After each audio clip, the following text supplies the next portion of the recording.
Yeah, this is yours. All right, good afternoon. Welcome to Opioid Act 16. Today is January 28th, today is not January 28th. Today is February 26th, right? It's been a long week. Yeah. It's been a rough week this week. Okay, so we are going to start with calling the roll. We'll go ahead and do it, go around the room.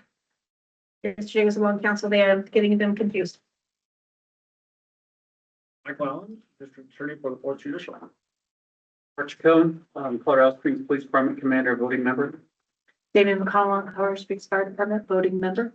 Dr. Emily Russell Kinsley, El Paso County Coroner, voting member. Matt Racine, proxy for Mark County Police Department, voting member. Tim Johnson, Monument PD, non-voting member. Stein Bronski, ER position, non-voting member. Denise Howe with the City of Manitou Springs, back to a voting member. Chris Dyson, City with a Park, and if it's correct, I'm still serving as the proxy for Cripple Creek. Jake Marcus, Teller County Sheriff's Office, voting member. Lauren Nelson, County Commissioner, voting member. Carrie Geithner, County Commissioner, voting member. Kenny Hodges, legal advisor to the council. Amanda Grant, fiscal agent for the council and administrative support. Michelle Wolf from Public Health, but proxy for Commissioner Snow for Teller County. Lennox Iverson, President of City Council and Chair for Opioid. Councilman Lineweaver is late, and Monument, you're sending your proxy paperwork in, right?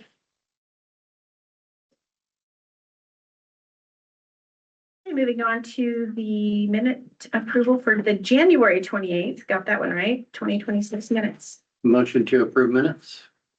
Second. All in favor? Any opposed? Reporting templates for awardees.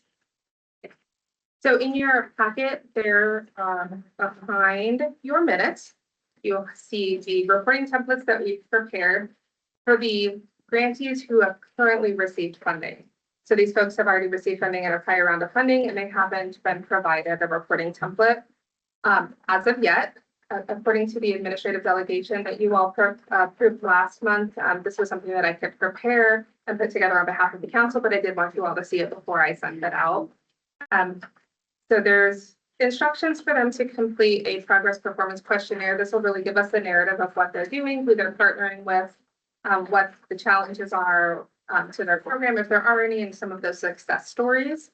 And then there's also a workbook that they'll fill out that'll provide us with some key metrics and also all of their financial details. Currently, we don't have any KPIs built into the templates. We'll be working with each individual awardee to develop those KPIs in future. After we go through a strategic planning process and you all identify your priority areas, I hope to have some built-in KPIs for specific priority areas so you can compare the same things, such as length of stay at a sober living home, so that you're getting that same data from all of the same awardees. We just don't have that level of sophistication yet. And so we're just going to work on individual KPIs with each of the awardees. Anybody have any questions, comments, additions? Yes, so will we receive these quarterly or what's the timing? Yep, I will receive these quarterly, and then I will compile all of the data, and then I'm hoping during our strategic planning process, I'll get that information from you all, how often you want to see this, how you want this data, so that you can best digest it. Sounds good. If there's no more questions on the templates, we'll move on to staff reports. Okay. The next document in your packet is the same financial statement that you all are used to seeing. The only thing we've actualized in 2026 is some interest earned, as well as the $1.5 million grant that went out to UC Health. That was the last one you all approved in 25. It took them some time to get it through their board and legal and all of that stuff. And so that just went out.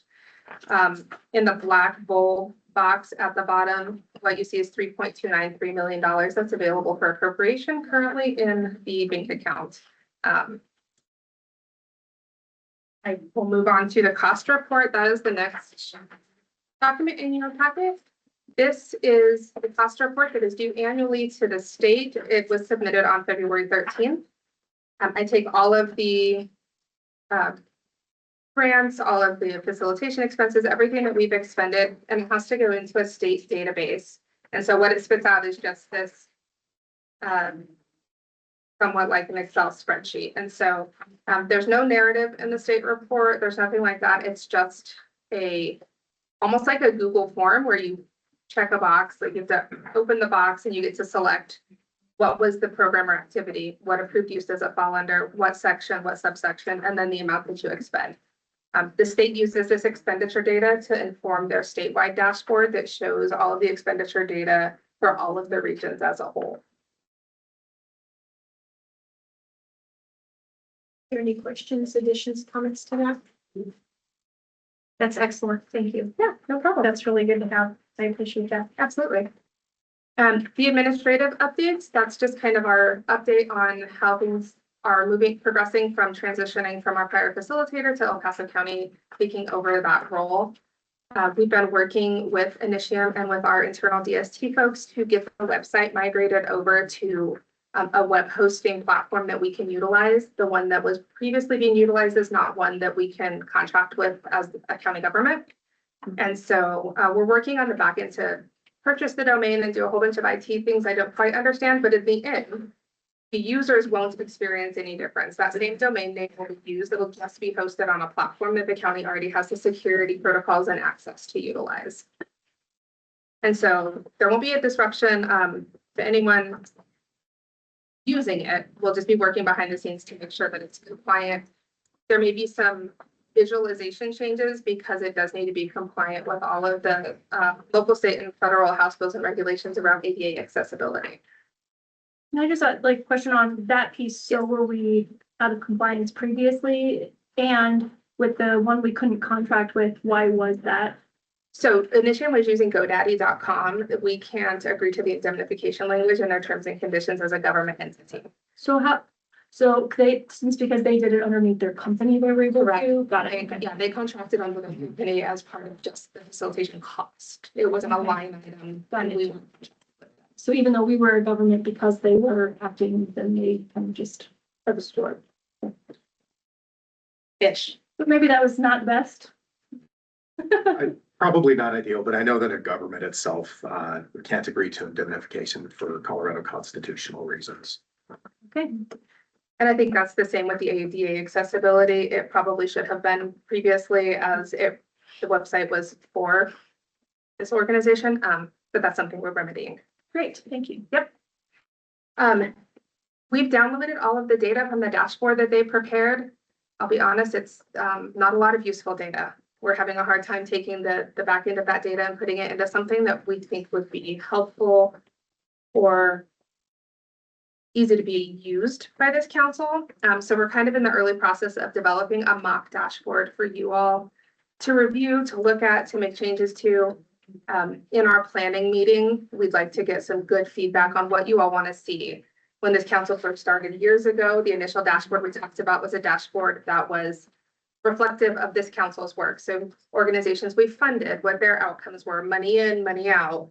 Then that kind of morphed to maybe we should partner with public health and add some of that data. And so before we put a ton of staff time into it, we want to make sure that we get good feedback from you all on what's going to be useful for you, what's not duplicating something that's already being done elsewhere, and what you want to see. So we're hoping in our March meeting to at least bring a mock of what things kind of look like, and then you all can provide that data of what you want to see on it. And then grant management, we have dispersed all of the approved grants and funding to date. So everything that you all have approved has gone out the door and is with the organizations.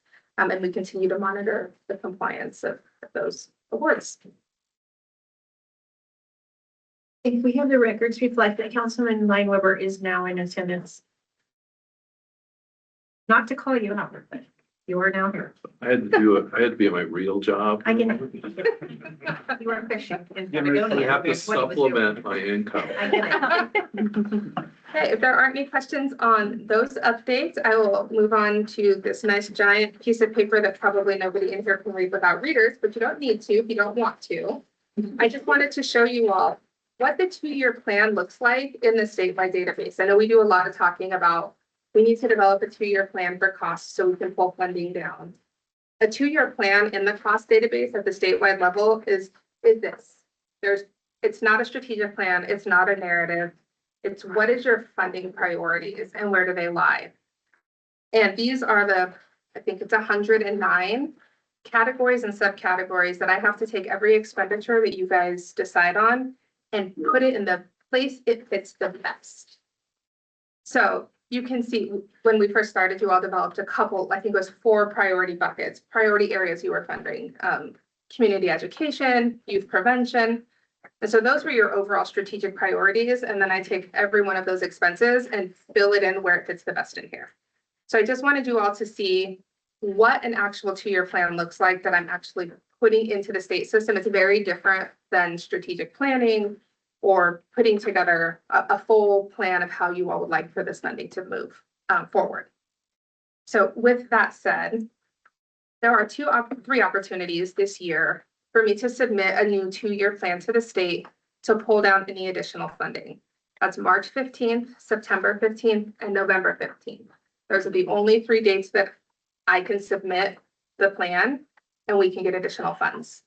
So there's a little over $13 million sitting in the cost database that with an additional 2-year plan, we can pull down for your appropriation. That's in addition to the 3.2 that I already have in the bank.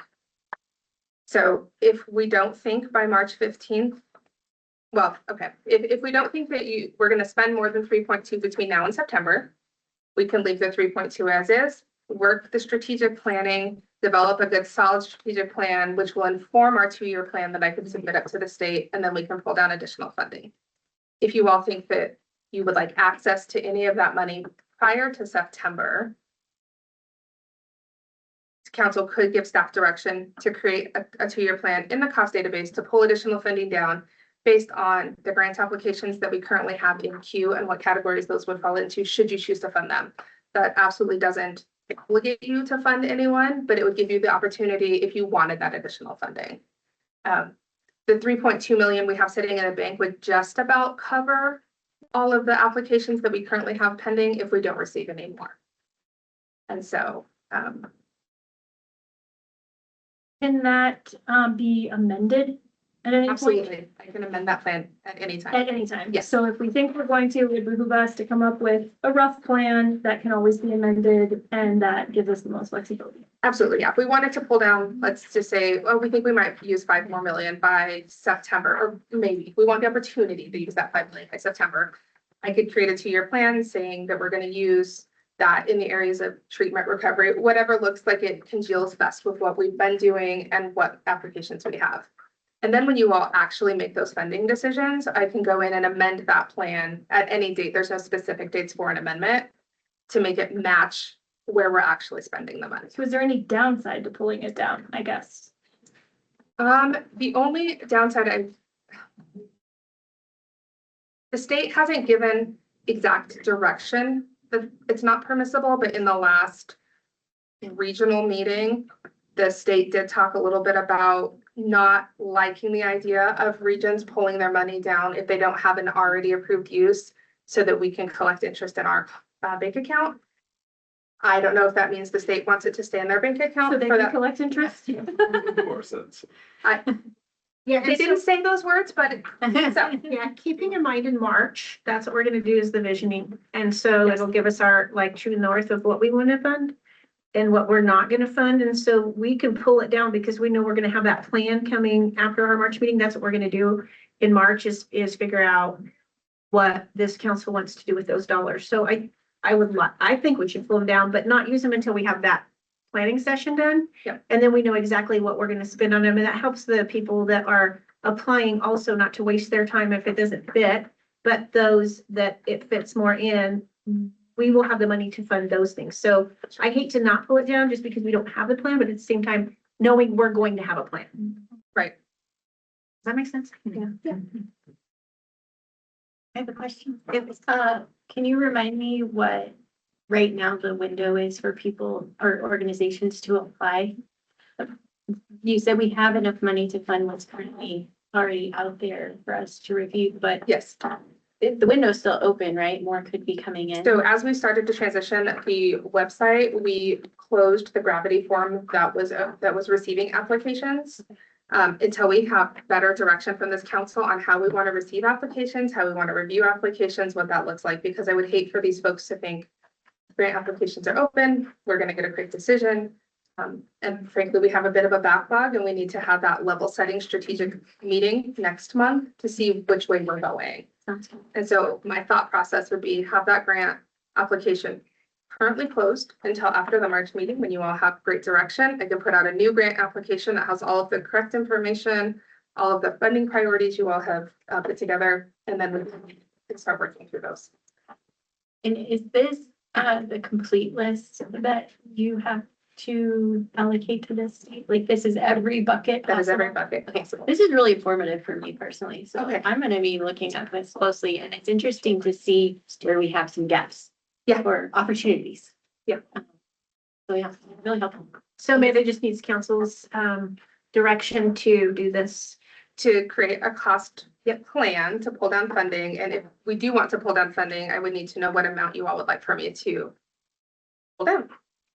Out of Just 13 million. just over 13 million. It's like 13.52 or something. And that changes though. It changes, right? Anytime we receive a settlement, keep in mind, we're currently projected to receive about 4.7 for 2026 and a little bit under that for 2027. And so we're starting to see that drop. It was all front loaded the first few years, and we're starting to see that kind of trickle in. It'll drop off significantly after the next few years, but So we're looking at 16, 17, and then another 21. If we spent nothing, that's what we're looking at totally. We're around that, right? The 2 years, so the 13 and then the 4 and then the Correct. 3 or 4. Yep. Okay. Yep. So that's an idea, 21 total. and just, you know, so you all know, I think we did about $8 million last year. And so if we continue to fund the same as you did last year, you would be funding more this year than you're receiving. So you'd be dipping into those reserves or the additional front loaded funding. If we have 3 and we pull down 5, and I'm just throwing 5 out there, not 8, that's 8 right there. We have made a few commitments to like 3 years of funding and stuff like that. So we have some ongoing ones that we're planning. Well, But so for UC Health, it was a commitment to 1 year with the opportunity to come back without having to fill out an application for those additional 2 years. As long as they showed metrics that you all felt comfortable, you could renew that without a new grants application, but the But contract isn't for 3 the years. Mount Carmel program, Yeah, that's the one you're talking about. oh, yeah, Next chapter. next chapter, Yeah, that's right, that's Right. Yeah, none of the commitments have been more than 1 year. It's just on those one-offs, it's been, you wouldn't have to fill out a new application. You could seek renewal With your metrics. with your They have metrics. to come with outcomes. But do we have funding already to support that in the future? Or should, I think to his point. We have to draw it down. We have funding. Okay, We just have to pull it in. right, we need so to- include that That's into our calculation. Similar to if we intended to continue to fund the efforts with CSFD and JBBS and Matt within El Paso County Jail, you know, that also equates to just about $1 million a year, a little bit under that. And so if that was something that was there's only a 1 year contract right now, but if you all intended to continue to renew those, we would need that additional funding. for Yeah, this so as well. for clarity, that money has not been set aside. It is not, no. That's, No, nothing I has think, been what set we're aside. asking. The only thing that's been encumbered are signed agreements that you all have said, yes, we're funding that this year.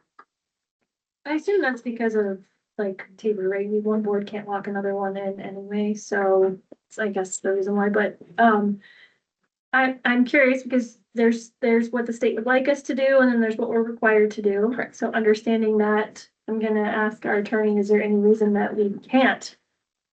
Is there any reason that we have, that, like, well, we want you to not pull it down so that we can get your interest, kind of unspoken thing? Is there any reason that we can't err on the side of having it available to us because of the limitations, and if we make interest off of it, so be it? Is there any legal reason other than like maybe that's what they told us they would prefer? There's no legal reason that I'm aware of. I'd agree with your evaluation as far as multi-year contracts and the like, but I think that's probably taken care of. But I can't see a legal reason to prohibit pulling the money down. We are properly accounting for the interest accrued and putting that right back into the program income for the opioid council. So we are tracking and spending that money appropriately. Okay, just to confirm, when do you need this decision by? Today? Yes. If you want to draw money down by the March 15th deadline, because I won't see you all again prior to. Who has the crystal ball? Can I just make this suggestion? I mean, I'm probably fine with the 5. I don't have a huge thought, but my thought just is if we have 13 sitting there and we don't have a plan yet, I'd rather just say, let's pull it all down. There's no downside to it. We get to accrue the interest instead of the state. And if we decide that there aren't enough worthy programs, we still don't have to, it doesn't force our hand in any way, but provides the most flexibility and maybe a little bit of interest money. And I think we probably do better with our money than the state. Is that a motion? Motion or direction? That's true. I think you can actually, we're noticed appropriately for either, but if there's no real dispute among council members, it could just be head nod direction to staff. Pull the Sure. money down. Do you suggest the 13? Is that what you're? is That what would be you're my asking for? suggestion is we just go ahead and pull down all of 13. If council's amenable to that, could I ask that the direction be that I pull down what's available? Yes. And if the state pushes back and says for some reason, you can't do that without solid expenditures or plans, or for some reason the state says, we're not going to allow that, then pull the lesser, like the $5 million. The plan, because it still gets us to 8, so. Is everybody in agreement with that? Does somebody have a different head nods? They're all there. Okay, You've got the head nods. moving right along. Wastewater testing business. Okay, so we have a couple things to discuss there. Mine's the easy one, and then Kenny will do the hard one. In your packet, you do have a report from CEC Analytics for Woodland Park and Fountain. Their ask of council is this report what you're looking for? Is this the data that you were hoping to get out of this contract? Is this helpful? Does this inform your decision making? If not, would you like something different? You certainly don't have to make a decision today. You all can review it. Let me know at a later time, email me, whatever you want to do. But really what they're asking is this what you want to see? I don't have a science degree, so I'm not sure what most of this is. I think something that I've noticed on their stuff before is a lack of units Okay, under intensity. I don't know what intensity is, so I would appreciate some units. okay.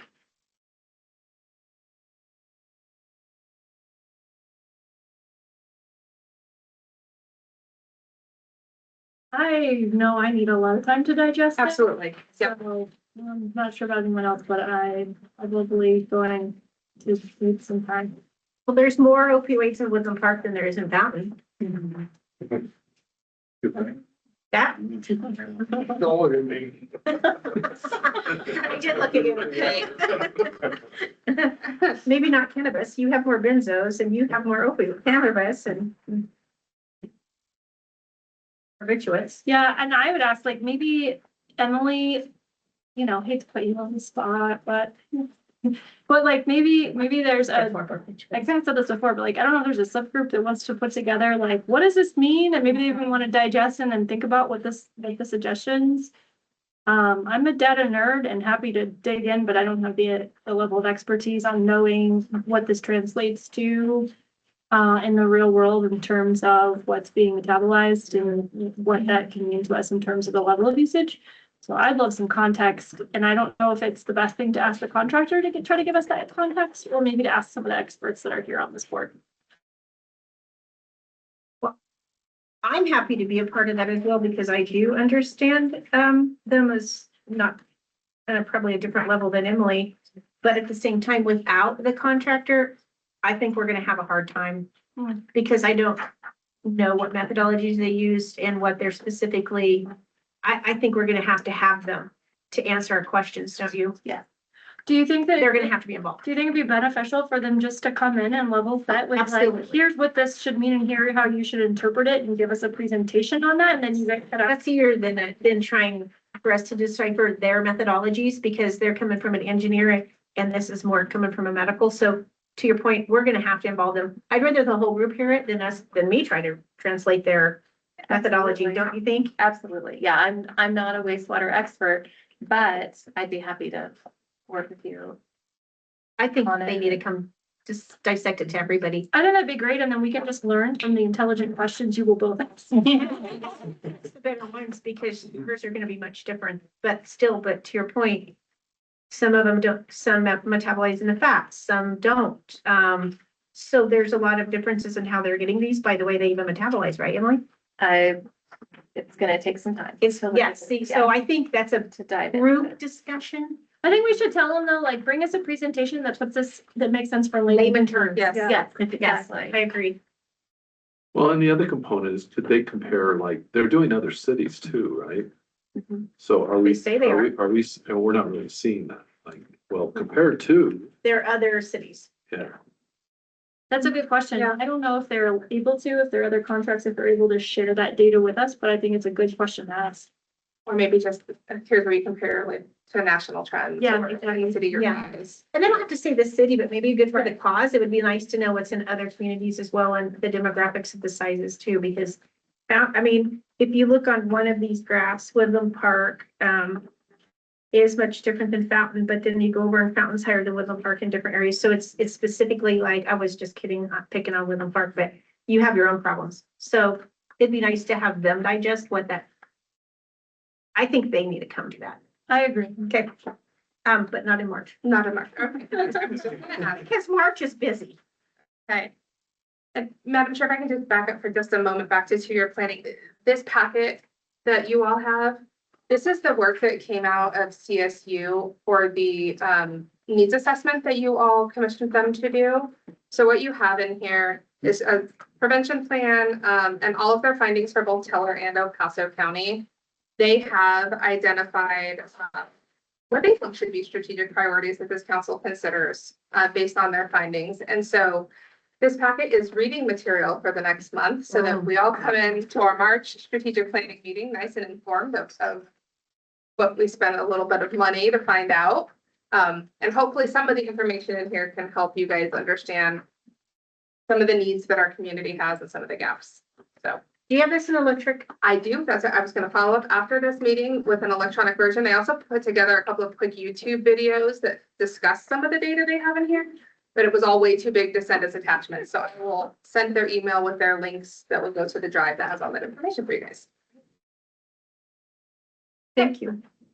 Okay, Kenny, take it away on your part. Can I ask one more question? When was this completed? Just because from a perspective of how long has it? Because I know that, yeah. Teller County's was completed in March. And it looks like El Paso County's was completed in December. This information was provided to our prior facilitator, but was not forwarded on to you all.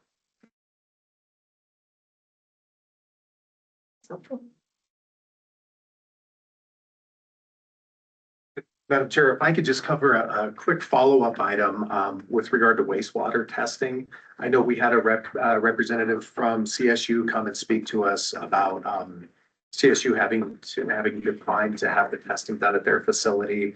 I was able to speak with Chris Bidlack from the city attorney's office. That was his position and advice. He didn't want to get into a lot of detail because of attorney-client privilege concerns. However, with that, what I wanted to pass on was I was able to review the contract. What we have in our contract with CEC Analytics is in a not to exceed amount of $132,064. So no matter what happens going forward on this contract, the amount can't exceed that without a change order. The cost per sample location recited in the contract is $26,412.88. There were 5 total in the initial contract facilities that testing would be conducted at.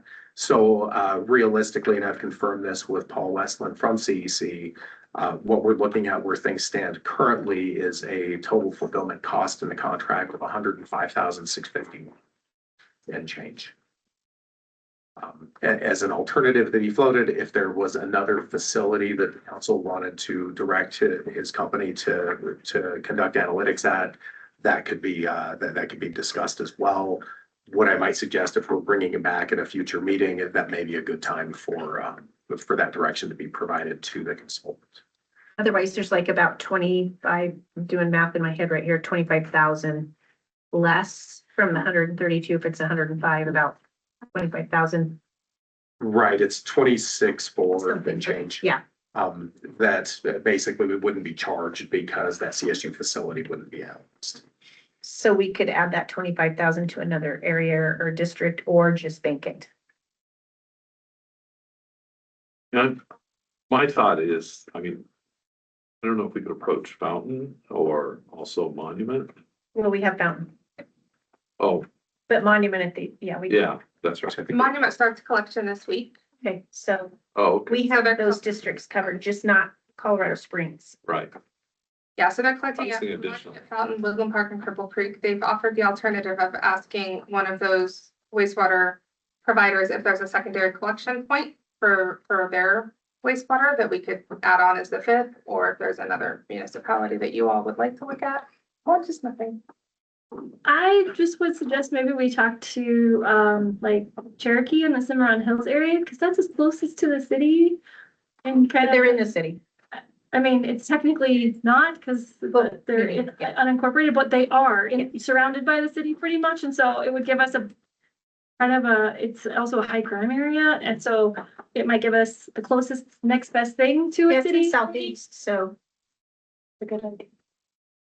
I would also mention with Cripple Creek, we do get a lot of tourism, people from out of our county and even out of El Paso County. So you're not going to get a consistent demographic of Cripple Creek or Teller County residents out of Cripple Creek if you're testing that area, just because of the casinos. Yeah. There's that population doubles, if not triples in size every single night, just because of the casinos. We also have a lot of short-term rentals in our county that we have to consider, that a lot of our population, maybe it's showing a snapshot of what's going on in the county, but those not necessarily, that's not what's going on like continuously within our county. We have a Bible college that hosts several events throughout the year that brings hundreds and hundreds of people from all over the world that who knows what they're doing, and they're staying in these short-term rentals too. So there's a lot of considerations to take when we're looking at this data. Why are we, what is the purpose of us collecting the data?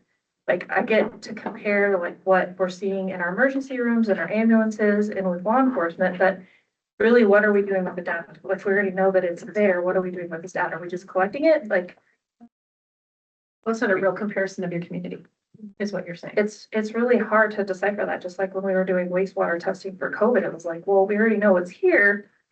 So why are we testing it in wastewater? It was just one of those. And I know this is one of those controversial topics, but I think if there was data that somebody could show me, like, here's the effectiveness of doing wastewater testing, if we had no other way to do testing that's cost effective, then maybe I could consider like, oh, okay, that makes sense. But it's one of those prove me wrong sort of things. I'm not saying no, but I'm not saying yes. I just want to know more, really. It's just more curious interest. I think a good point would be, we need to look at areas that have a consistent population. There are not really a whole lot of attractions or anything like that bring people in.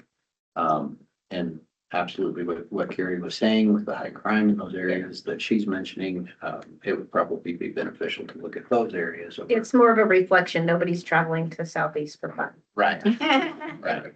I'm kidding. And to go Never back to repeat that. Teller, we have you guys do too. You have to think about the homeless population. We're not capturing that data there either, so. But how about the reflection of like Callahan? Like that's your rural part of El Paso County and Yeah. the effect going on out there.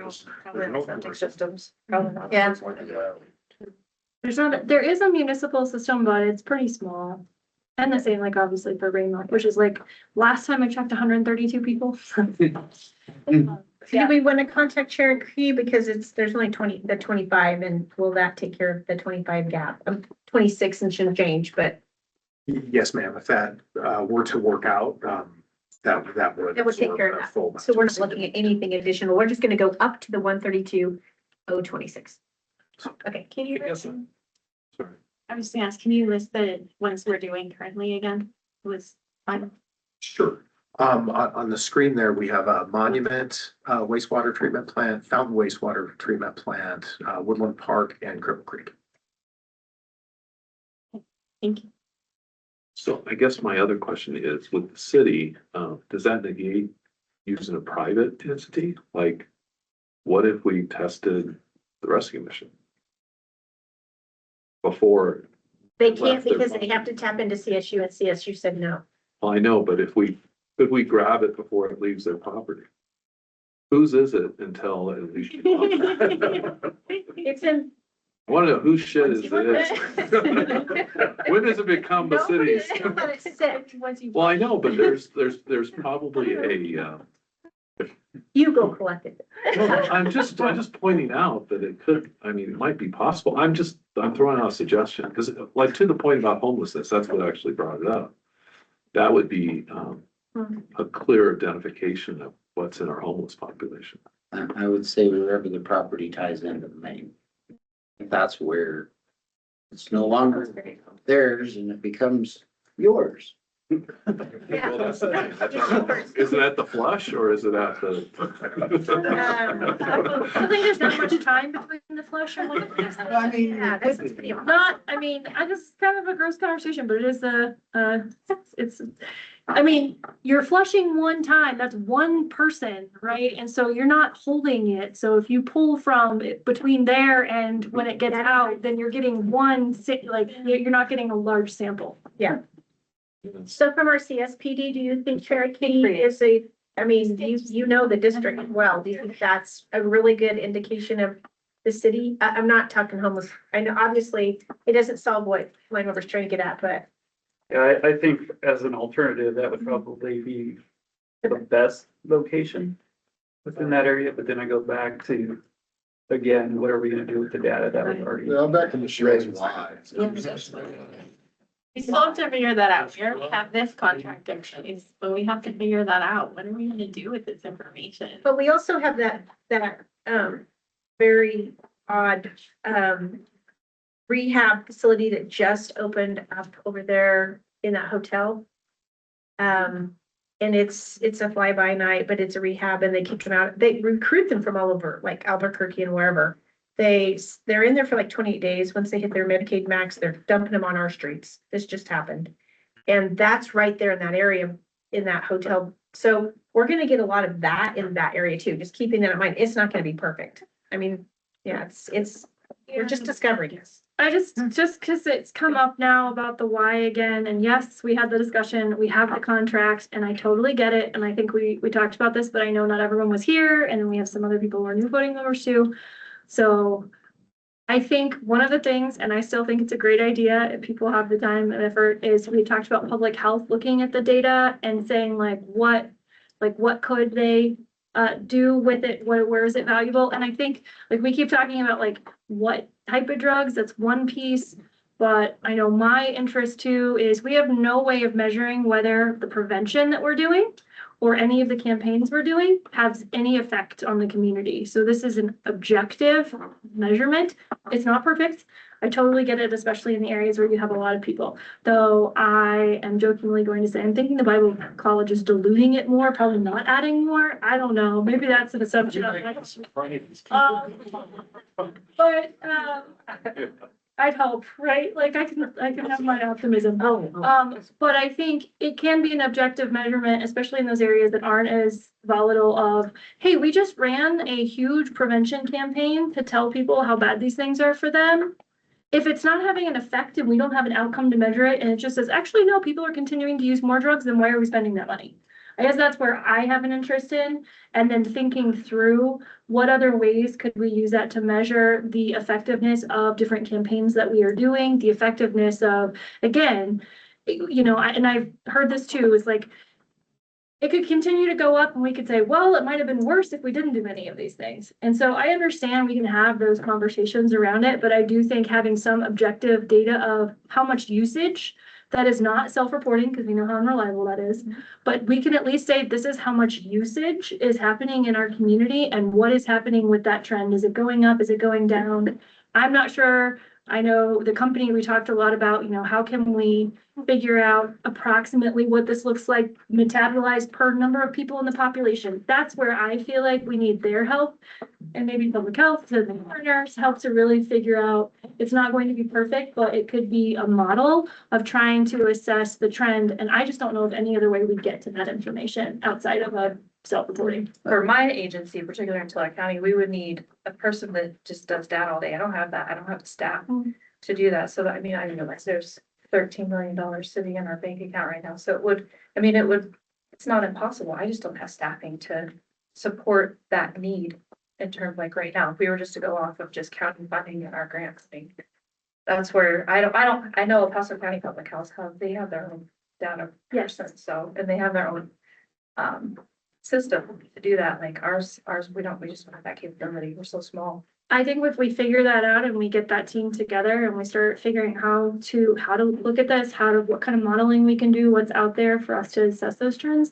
And there's a need like that. I know I'm perfectly willing to hear, hey, in order for us to make the best use of this data, Tulare County could use this and ask for funding for it. I know I'd be really open to hearing that. And you're right, El Paso has a lot more resources, but somebody here from El Paso Health today?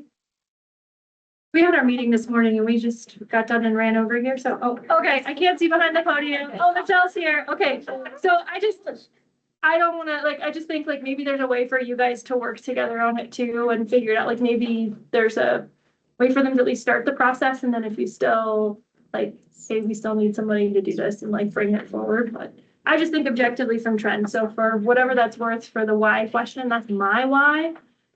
Whether or not you all agree with that is, for us all to figure out. So, yeah, thank you. Michelle Byerly, Acting Deputy Director for El Paso County Public Health, and my colleague Logan. Do you want to introduce yourself? Sure. I'm the Data and Analytics Manager for El Paso County Public Health. We were actually just chatting and going to offer reaching out to connect with you as well, Amanda, to see where we were at with some of the dashboard conversation, or potentially what support we could provide.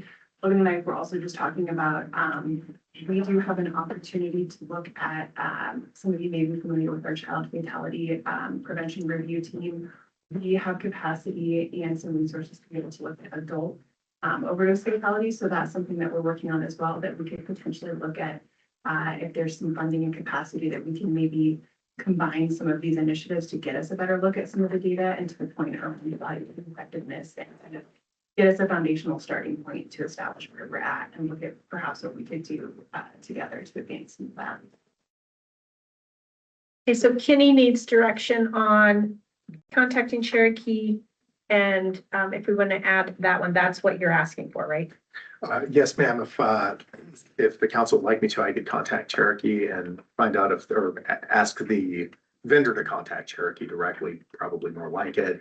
And then would you like the vendor to be available by phone or video or something next meeting? Not in March. Not in March, in April. That would be great in April. I think put that down sooner. So can I get a show of hands or thumbs if that's what you want Kenny to do? So, okay. Kenny has the thumbs. Thank you, ma'am. You're welcome. Thank you.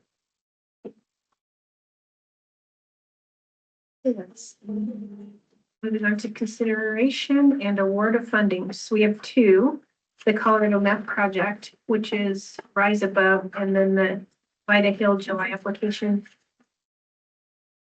Yes. So Colorado Meth project, EDA Rise Above, presented to you all, I believe, a couple times. They came in October. You guys had some questions about the survey that they intended to use. That is in your packet as well, but I've messed mine up, so I can't tell you where the page is behind. Unless that left out. It's possible. Yeah, and I don't see the Lyda Hill one. I don't see the BP either. Okay, can you go and share it? And I'll make sure that it gets printed for you all.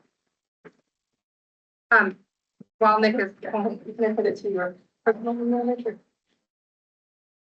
Okay, so while Nick is pulling that up, I will share the information with you all that they presented in October. You all asked to see that survey. The same day of that meeting, October 22nd, the folks at Colorado Meth Project, DBA Rise Above, did send the survey over to the prior facilitator. they neglected to provide that information to you all. So at your November meeting, you all were a little frustrated. You still didn't have the data that you had asked for and couldn't make a decision. I just want you all to know that was not the fault of the organization applying for funding. That was the fault of our prior facilitator.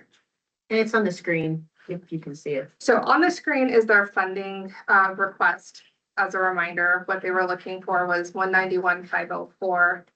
Nick is working to pull up the survey because that was the information that you wanted to look at, but I think we have Ken here. So maybe you can speak a little bit to the survey while he's pulling it up.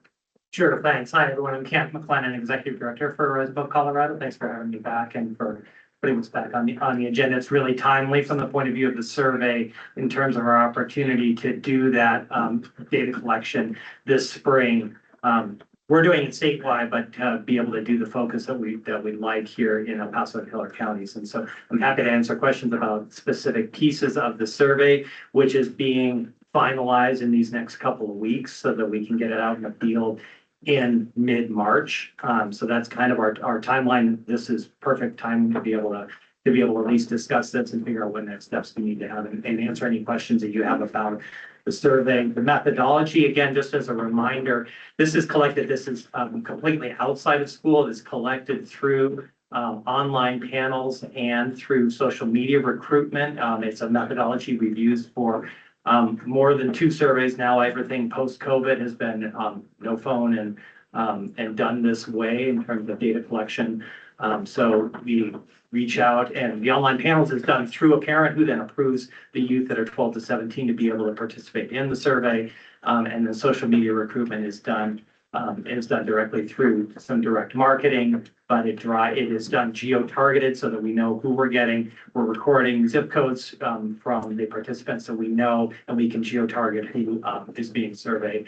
And then as part of this, the intent is to be able to oversample, ensuring that we have a big enough sample to work with the data in both Teller and El Paso counties. That's important because it relates to the rest of the ask around the Connect Effect campaign and the ability to localize the campaign, which you all, I think, will remember as part of the CSU grant. We did a localized version of the Connect Effect campaign with El Paso and Teller County messaging.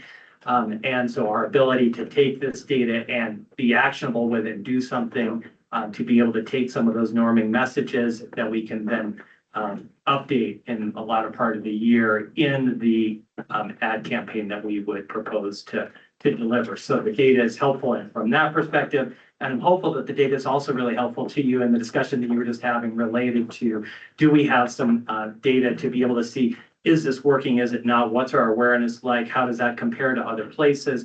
We will, in these questions, as you may have seen, oversample awareness of the Connect Effect campaign so that we'll be able to see what does that look like in El Paso and Teller counties? How does that compare statewide, the counties that have not invested as you all have?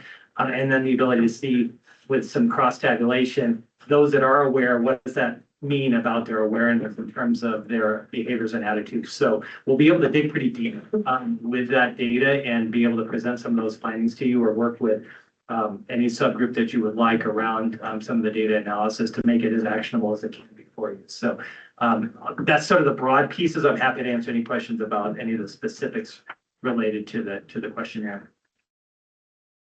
You want to just scroll through next? So it looks like the first few questions are for the parent. Yeah. So they live in Colorado.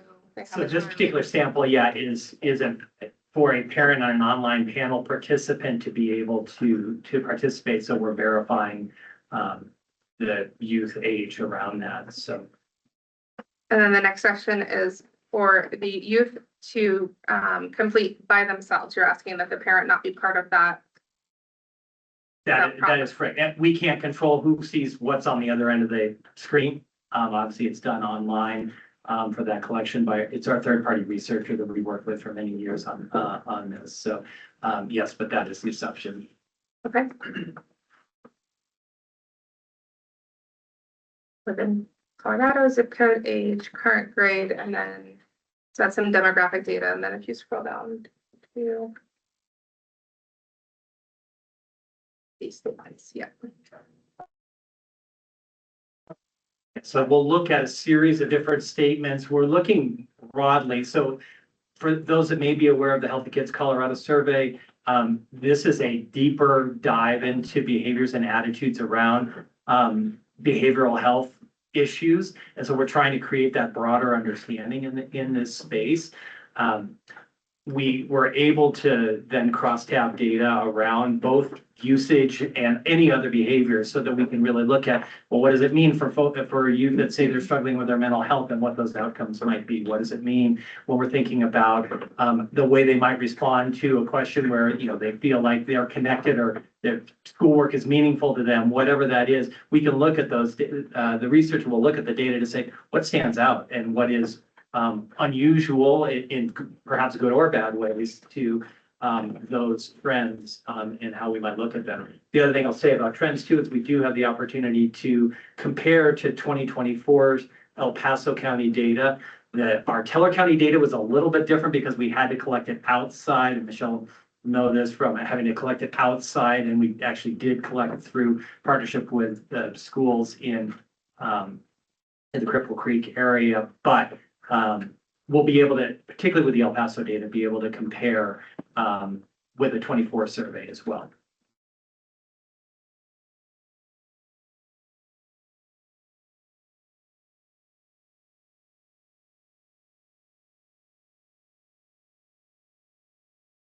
And I'm really sorry if this is the first chance some of you are getting to actually see this, because I know it's a lot to digest in a short amount of time, but many of these questions we've been working with for a while. I can tell you that different than what is on here, we are making a few additions to the survey. We're asking some new questions, particularly from a usage perspective about oral nicotine pouches, Zens, that sort of thing. That is one as a substance that is new that we're, because of the trend that exists out there, that's one that we want to get on top of and see what that looks like. So I can tell you that that is one thing that we will ask about in this survey that's different than what you're seeing here, which was the completed and finalized 2024 survey. As I said, we're still modifying some and looking at what questions do we leave in? If we're going to put new ones in, what do we take out? There's a significant section on here around vaping that was funded by the CDPHE's tobacco unit. They are still finalizing what they would like in that survey as well, so we may not be quite as heavy on the vaping pieces as we were in this particular survey. So there are a few still moving parts in this as well as in terms of the full survey. Can I ask a very specific question? Yes, please. I noticed that when you talk about methamphetamine or marijuana, you used street terms as well. Is there a reason why you didn't use street terms for the other drugs that you ask if they're familiar with them? We do in most, I think nearly all the cases, particularly the prescription drugs, when we're talking about pain relievers, we're talking about Vicodin or Oxy, where we're doing stimulants, we're listing Ritalin and Adderall. Yeah. When we do the nicotine pouches, we will reference Zyn in particular, because it's the most known sort of market leader in that space. So I would say, I remember alcohol doesn't have it, but I think in different places in there, we do try to refer to both the sort of official name and then street names as well. No, I'm just thinking like for something like fentanyl, like a kid may not, I don't know, maybe a kid doesn't know that it's fentanyl, but they know it as blues or something. Yeah. And so I think maybe adding more street language might get more information. Yeah. Does she have synthetic, and no, they don't know what synthetic drugs are. Yeah, that may be a nuance lost on the, Yeah. but I will make that note about the. I have several questions. Yes. So do you, at any point, when they're taking the survey, then correct for misinformation? Like the example of, if someone using someone else's prescription drugs is safer than using illegal drugs, that was one of the ones up there. Yep. Do you ever say, that's not true? So that they get correct information as they're filling this out or after the fact. And we're not just relying on hopefully later on they see an ad that corrects for that. Yeah, Cause I no, was trying to put that thought there. yeah, no, we haven't to this point. That really is trying to understand, you know, what that what that is, but I think, and I'd be interested, I can raise it with our researcher as to, you know, are there opportunities for actual, Like they've just engaged with the survey, given their honest answers. Now the next screen is, here's now all really accurate information of countering maybe some of the things that they answered. Thanks for your honesty, but you're actually misunderstanding that there is severe risk in some of this. Otherwise, they take this and, I mean, maybe they think, oh, maybe it is safer then. But taking someone else's drugs is safer than illegal, whatever. yeah, Just putting that out there. Another question I have is, it's kind of similar, like encouraging the parents to follow up with conversations of, hey, thank you for supporting us and taking the survey. Now, will you please make sure you're having conversations with your kids about the dangers? My next question is, you mentioned there's an aspect of it that is, if I'm interpreting correctly what you said, a kid could be on social media or something, and the parent isn't part of the process to approve them taking the survey. Can you walk through what that looks like? Like in my mind, I'm envisioning someone's watching YouTube, the next thing comes on and it's a commercial, but it's actually a link to go to this survey. Is that true?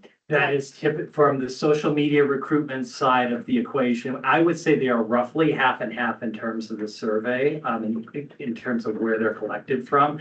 That would be true that we would go through, and I can't speak exactly for the research, but would go through an age sort of verification based on where we would be advertising to ensure that we're advertising to folks that are, that have a legal account, so to speak. And I know there's problematic issues with that, but no, they wouldn't necessarily need a parental approval to do it. They are incentivized, that we offer small gift cards for to value their time that they spend doing the survey for us. So that they're awarded that gift card. We also are really careful that the researchers go through, because we collect far more than actually end up in the survey, because we're looking at, are they answering legitimately?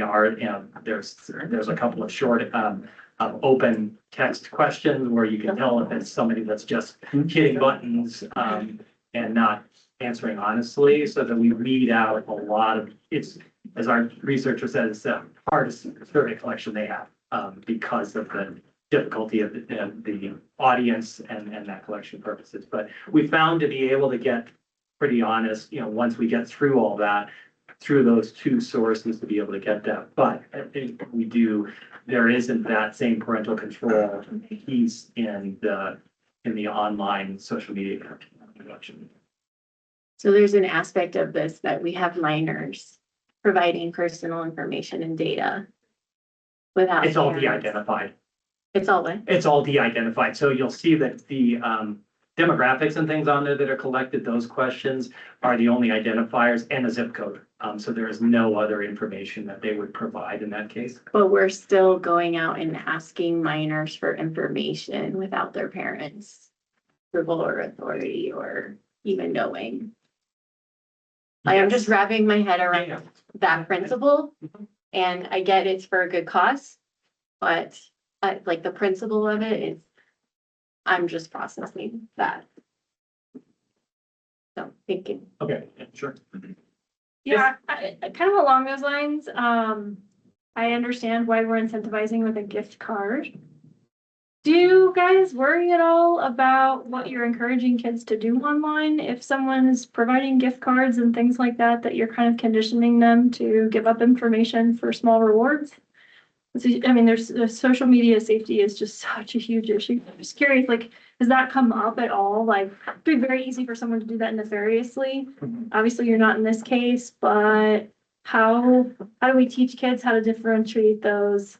I don't know if that's come up at all for you guys. I mean, it has. We just built a new educational resource called Beyond the Screen, which is trying to teach more digital literacy and support some of these healthy habits about how you engage and where you engage online. So we are sensitive to that in the broader picture conceptually, to say, yes, we want to make sure that our youth are So is there anything as they go on there that says like, how do you know this is safe? Like, that's what I'm trying to figure out, is like, kind of along the teaching lines process, if we're gonna say, hey, here's an incentive for you, but just a way, like, yeah, how are they supposed to know that this is safe?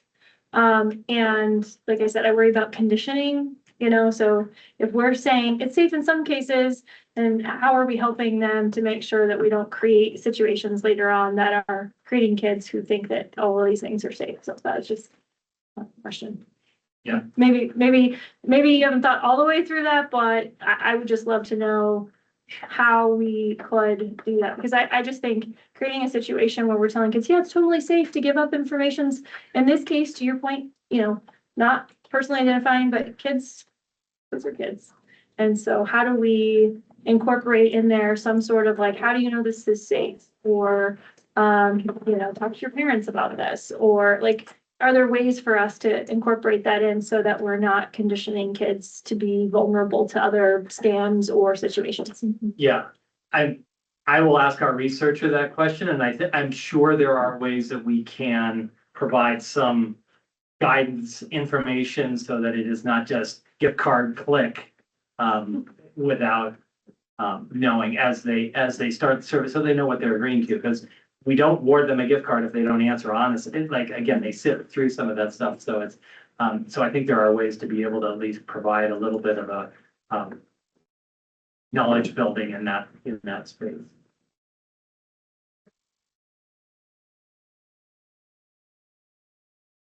So are we being asked to approve funding for this today, or can I just have a?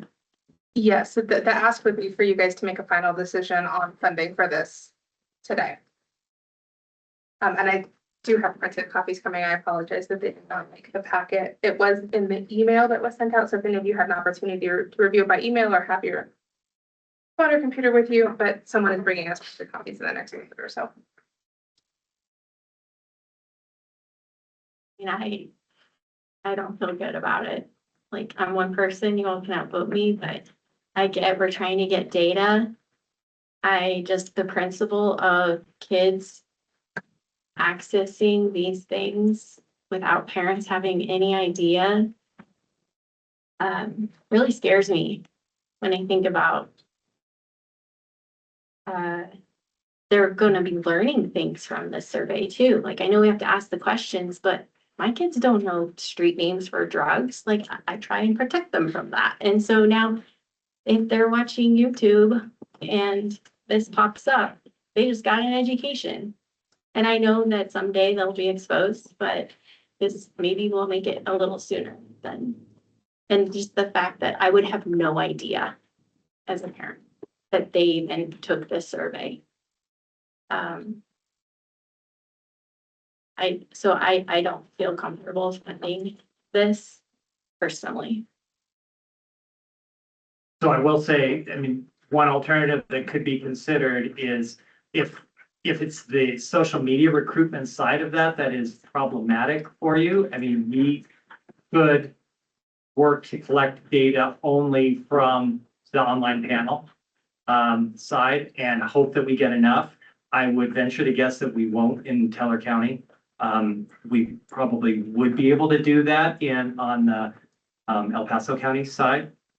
So depending on where, I mean, if that's a consideration, and there are some ways that we could do this in which, we can, because we can geo-target this, if they entered a zip code in here and there were certain parts of this that we're like, we don't want to ask, yeah, we can exclude, so they skip those questions if it's something like that. I think your concept is a little more broad, far-reaching in terms of its impact. So from that perspective, there's probably still a path to some data collection in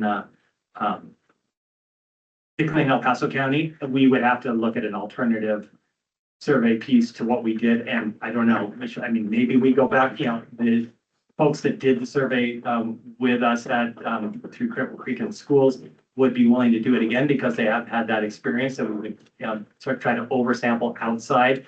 Again, similar to what we did, it was a more truncated version of the survey as a result that we kind of worked on together. So I think, and correct me if I'm wrong, it's been a while, but I think that I've initially, when we were meeting with you at CSU, that was a concern that I brought up, is making sure that there was parental consent before. Because I had previously done back in 2022 or 23, we had contracted with, I believe it was Stedman Group to do a strategic plan. It was the Mental Health Alliance, it was not public health. To do a strategic planning for, substance use and mental health, and we focused on youth. And that was one of the things that we brought up in that time, and that was why I brought it up, because I knew history was parents are gonna be upset if these questions are being asked without their consent. And I realized that in the state of Colorado, there are certain laws that even with contraception, like kids can go get birth control without the parental consent, but in this case, it's just a survey, it's not.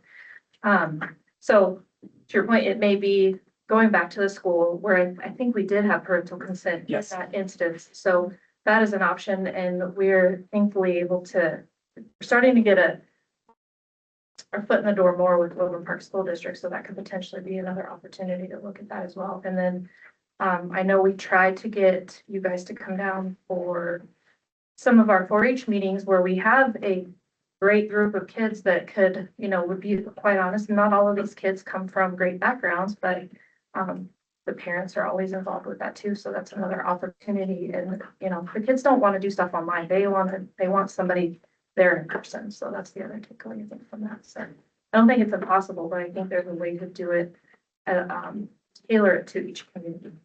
Yeah. So can you build in that, where it does require parental consent? It's already built into the online panel side of it, absolutely. And I mean, if we were going to, assuming we aren't able to collect enough Keller County, if we were saying just online panel, no social media, I think we could rebuild that side of the sort of budget to try to do that and deliver it similar to how we did. And then can you just remind me the age range of the kids that you target with us? Yes, 12 to 17, so it's middle school, high school, but obviously we don't do 18-year-olds, which is different than some surveys, so.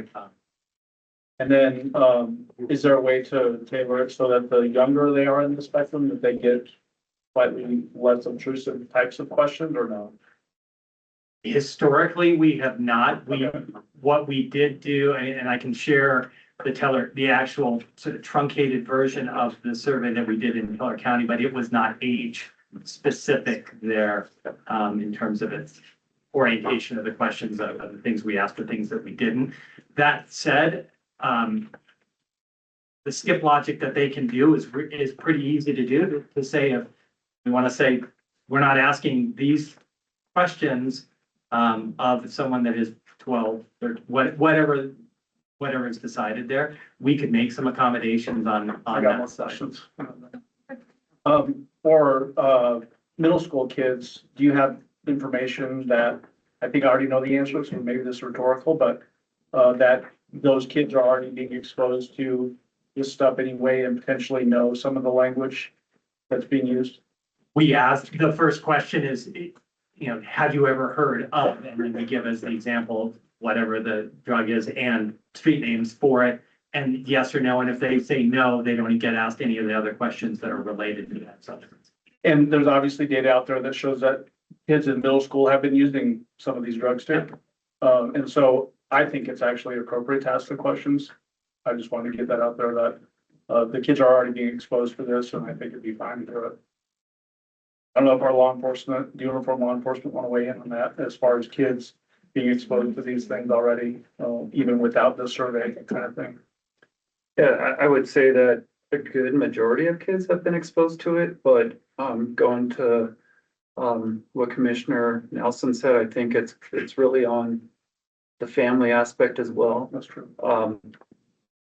Like what, and a lot of times too, it depends on the area as well too, and different school districts and stuff like that. So, I mean, I can definitely see where it is very beneficial, but I have also seen, based on a law enforcement perspective, where we've had parents that get extremely upset when their kids are involved in something without their knowledge. So I really see both sides. Yeah, of course, I'm sorry. I was looking at Jamie. So you're this side of the table. I know. So I think it's a really important conversation and I hear like all of these aspects, like, yes, there are a lot of kids are hearing this, mine aren't, but that doesn't mean they're not on the internet. And the reason that they're not is because they're homeschooled and there's good reason for that. And so, you know, I can see how there's a lot of different family situations. They are now because they're older, right? And I'd be okay, to be honest, if someone came to me and asked me if my kids could take this today, I have a 15-year-old and well, one of them wouldn't count because he just turned 18. I'd say I'm okay with that because I know what was in it. I could follow up with my kids. We've had lots of conversations about drugs, but they're not going to be as familiar with street names and whatever. I don't believe, but we all know how that goes as parents. But because they do hang out with a different group of kids, they're not necessarily in a lot of those. I mean, yes, there are different environments for different kids. I don't want to, I'm not naive about that at all. I also know that like, it doesn't matter whether you're a private school or, you know, there's all kinds of ways that your kids learn about things, and the internet is a wide, scary place, which is also, I think, as Commissioner Nelson talks about, like, the internet is a really scary place for parents. I think we all know that, no matter how many things, you know, and DL and I've talked about this, I know, I don't care how many, you know, ways that you have blocks and whatever, kids are smart, they're curious, they do all those things. And so the idea, that's why I asked the questions about like, how, if we encourage them to do this in one area, how do we know that they're not going to be more prone to follow those kind of trails in another area, in an area that's not more safe? I personally agree that we need to have parent consent. I don't think I'd be open to funding this without that. If we can find a way to make it work where it is parental consent and we're working with that, I would be much more comfortable for all the reasons that have been said, especially since it also gives parents an opportunity to talk to their kids after the fact. I also understand that there's, you know, an element of, you know, will kids answer honestly? And I get all of those things, but I do think that it's so important for us to make sure that we don't concern parents by making them feel like we're going behind their backs or any of those cases. I think that can really ruin trust in the community, and there's already been a lot of that. I am pleased about the questions, however, that they are not as intrusive as some of the Healthy Kids survey questions that got the state in a lot of trouble and forced a lot of parents to not want to answer them. So for whatever that's worth, if we can tailor it to parental consent only and find ways to do that, then I would be I'd be open to supporting this. And I think the big thing, just hearing everybody around and especially listening to other law enforcement is, yes, we want this information, but everybody in this room knows that when parents get upset, they're gonna be like, well, whose project is this? And the people in this room, elected or not, are gonna be the ones that say, yes, I approve to fund that. On the law enforcement side, I mean, we're a little bit different, but you guys are commissioners and council, and you have to stand behind that saying, yeah, I funded this. So ultimately, that's what it's coming down to, is at what point do you want to put your name on it? Well, I think the questions are very good and they're not intrusive at all. In every secular school or charter school, these are the things that kids are talking about. To your point, Tina, Zen, those are the words going around. So it's not, this survey is actually pretty healthy. In my opinion, it's trued up. These are the things those kids are hearing every single day. Tina, go look it up. I mean, it's. Yeah. Oh, yeah, go look it up. And so, I like the questionnaire. I'm not debating the. I just have a flag on. I think it's a good survey. Just have a flag on the play, because I missed this until the very back, the demographics questions. Yeah, I have a problem with this. What's your gender identity? Do you identify as transgender? That's a no-go. That's not what we're looking for here. And those are the type of questions. To my point earlier, we can, for these surveys, remove that question. We can take it by zip code, so we know that anybody in that zip code, that if that's a question that needs to be removed, if that is your group decision, we can absolutely remove it. That's not hard. I don't think that's what we're after in this group, and that's exactly the kind of thing that can make the distrust and then prevent us from getting the information that we are trying to get. So that's my 2 cents. Do you have to have an answer today? Not today, but I probably can't wait another month to the next meeting. So I'm happy to work with anybody in a sort of a subset to ensure to say, here's what we are gonna do. I'm taking all your feedback that you're giving right now in terms of how we can do this and what Yeah. I'm sensing. So Amanda, can I ask the committee members to send in on an email to Amanda the things that you want to see? Because I think the questions are very good. What you want off, and then the parental controls, and then we can send it back out with just that for approval. And then would council support that, or do you want to wait? Otherwise, you have to wait till April. I have a question, and maybe you mentioned this and I missed it. How do parental controls work online? Like how do we know, like if we're setting up parental control, how do we know that it's not just the kid answering, oh yeah, I was born in 1977, you know? If How does this work? we know, so if we're using, I understood where you were going is if we're using only the online panels where permission can be given to take the survey, then we know their age because they're already in the system. They're already provided that information to their families already provided that information, so we know how old the kid is. So The parent has signed up, is Yeah. what you're saying. correct, so that they have opted in, and they can opt into certain surveys and not other ones. So they do opt into this survey, they just don't get it because they sign up for any survey that is out there. So, yeah, so we have that, and if we did the Teller County approach the way we did last time, we would then have the opt-in piece as well, so that we. I was gonna just say, would we be able to get a vote from this council on who would be good to fund this with and or without parental controls? And then maybe that could give us the direction on which way we want to go with the survey and things like that. Sure, I mean, we can, if you can show me a hand who likes the survey the way it is. Okay, so if you could send in an email things to Amanda that you, Madam Chair, if I could interject. of course. What may be cleaner for record purposes, my understanding is a decision either needs to be made today for the vendor or that we need to come back for a special meeting so we can wait for a month. He just said he doesn't need a decision today. I just can't wait a month. I need it in a week. And So what I'm saying is, oh, go ahead. So a thought would be, and this isn't a motion yet, because we're still in discussion phase, to have this with parental controls, like Mike was talking about.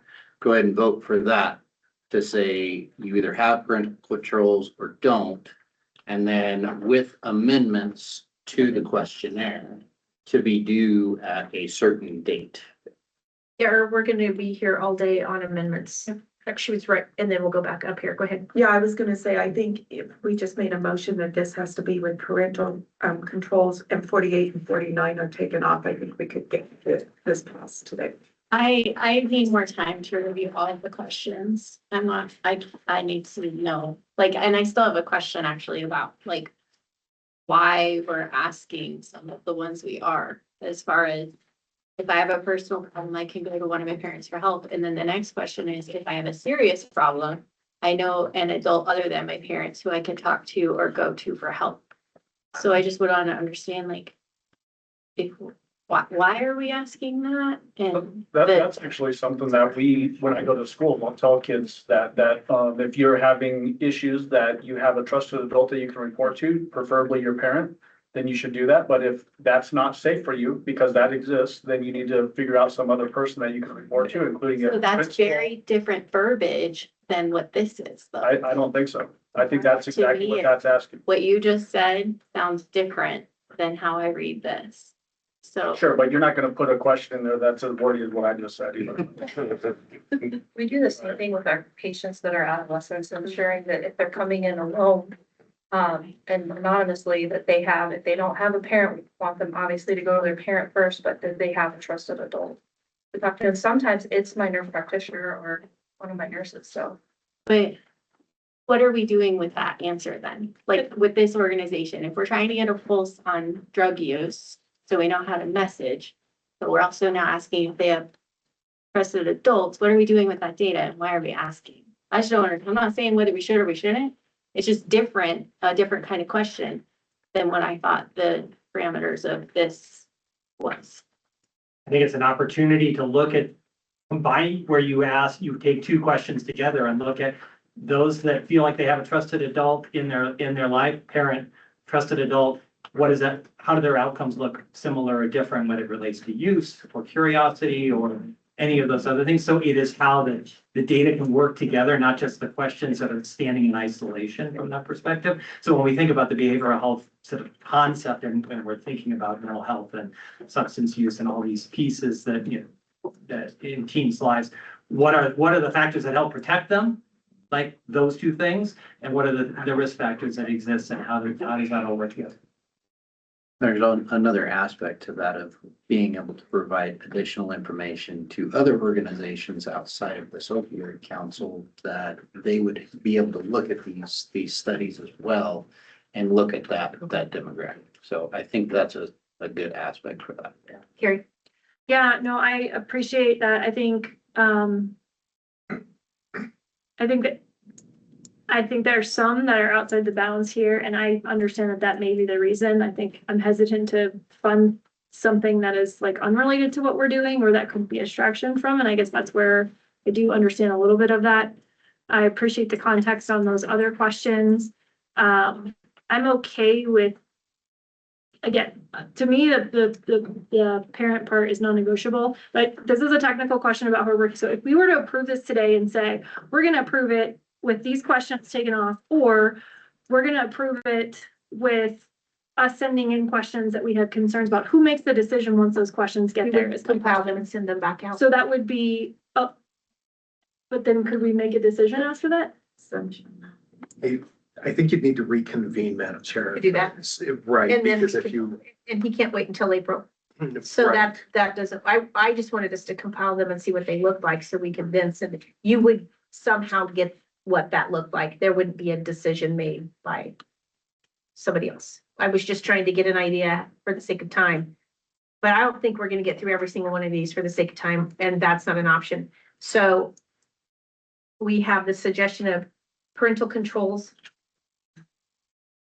taking out 48 and 49 is, I mean, I can't approve something not having spent time looking through it. but So then you don't have to, but we have to move. it makes me sick. It Going. makes me feel sick that That's where we are. council is So approving is something is that without something us the board wants actually to knowing all consider? of the detail. Parental controls, taking out 48 and 49. Yeah, Is so that we not do like a a subcommittee issues. thing? We have not really had time to look through this. I would agree, because as I'm looking through, I'm seeing more things I didn't see on the screen that I now have in front of me. For example, I am really concerned about the campaign awareness questions that talk about I Matter. I Matter is a very damaging. It's coming out. That's Okay, not being- that's a good one. That's a good one to know. Like, those are the things, but see, as I go through, there's more. We're asking about safe to tell instead as the campaign. That's the difference. So we do like a subcommittee where the council agrees to say this group of people is going to review it and work with the organization to make sure the survey aligns with the values of this committee, and then Time. Madam Chair, I believe that you could delegate authority to a subcommittee to finalize a contract. The only concern that I might have is that subcommittee not having full direction of the Entire council board. And today. I'm just looking at the time. So for the sake of time, with a lot of discussion, with a lot of concerns, I think that we need to vote on if we're gonna move forward with this or we're not gonna move forward with this, because we don't have, he has a deadline and we're not gonna really get to this until April. I mean, I know they have a deadline, That's what I'm but we don't have a deadline. So Like, we I can know they support do, it today or but- not support it at all. Okay, so that's my pitch, is that I hear. Well, there's I don't need a pitch, I urgency need an on- amendment, and then I need a motion. I motion to not approve today, that we take the time to evaluate.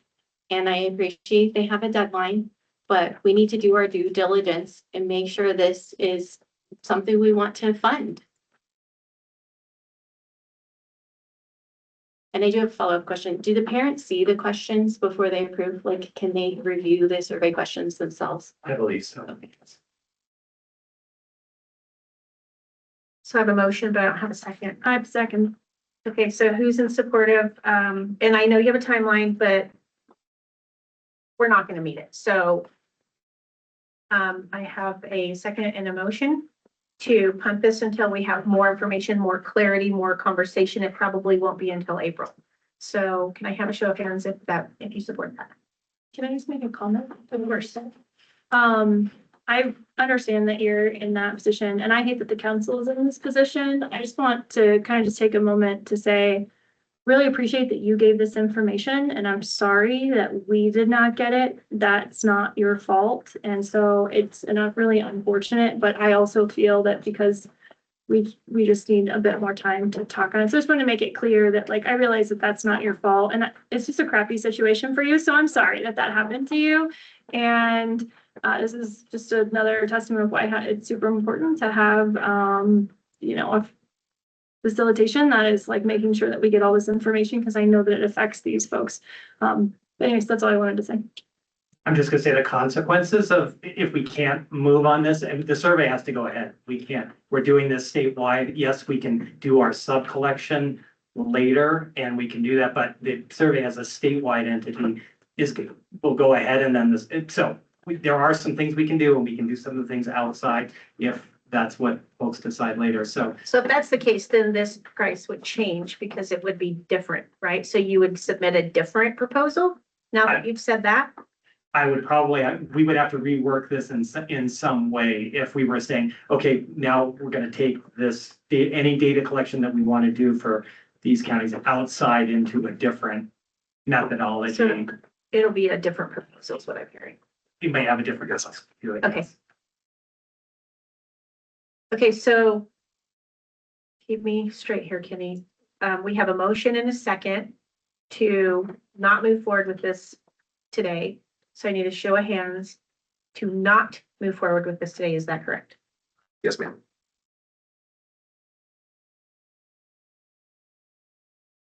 So then I would need a motion, a second to move forward with amendments.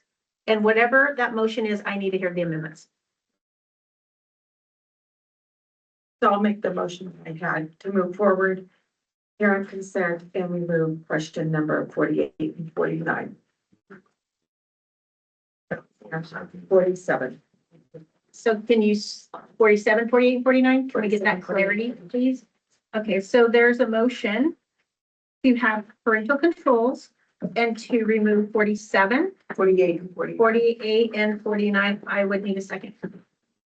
Can I add a friendly amendment to her amendment that it also will follow up with accurate information? That when the child is done filling out the survey, it then explains it is not safer to take drugs that are someone else's prescription, or like that there's some messaging that information we actually want them to receive in the moment.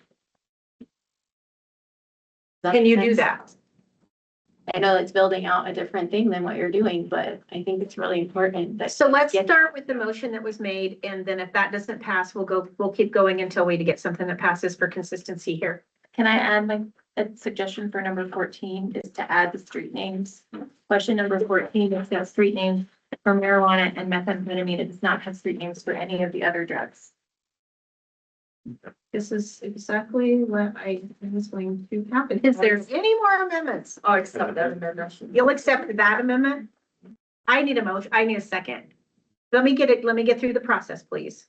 Yeah, I know it's related to the process. Okay. That's why I wanted to say it now before. Okay. In terms of, since we're adding all the things in the amendments of what we want to see changed, he gave us a verbal that the I matter question is being removed, but I just would like to include that that it is in the group of things that is being removed. He already said it, so it shouldn't be an issue, but that way we know that it's. You'll send it in? Yeah. Yeah. Okay. Okay, so I have a motion Second with parental control in the discussed amendments. for, which would be. Removal 47, 48, 49, and the street names of the drug. And I matter. What? And I matter. Replace with safe to tell. Right. Okay, can you state that? Yes, Madam Chair. My understanding of the motion was a motion to move forward with the following conditions: parental control, removal of questions 48 through 49. 47. 47 through 49. add the street names to number 14 and remove the I matter question, replace with safe to tell. Correct. Okay, so I have a motion and a second on all of that. All in favor, can you just show of hands? Okay,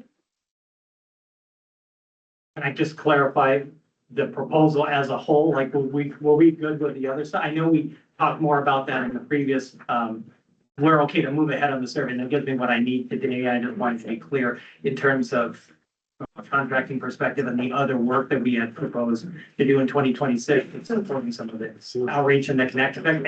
And if that's too much for today, we can press time out for that. So I just wanted to be clear, we're moving on this piece of the proposal. you weigh in on that. That would be my understanding, based, including the conditions with today's motion to move forward. So Kenny, your understanding would be that we only voted on the survey piece, which is only a part of the, Okay, I'm sorry, I didn't follow Yeah, the question. so I would assume what the proposal was for $191,504, encompassing your personnel, your media buys, your advertising. The survey was a part of that. Correct. So I guess that is clarification was, I did not hear in the motion that we were bifurcating any piece of the project, so.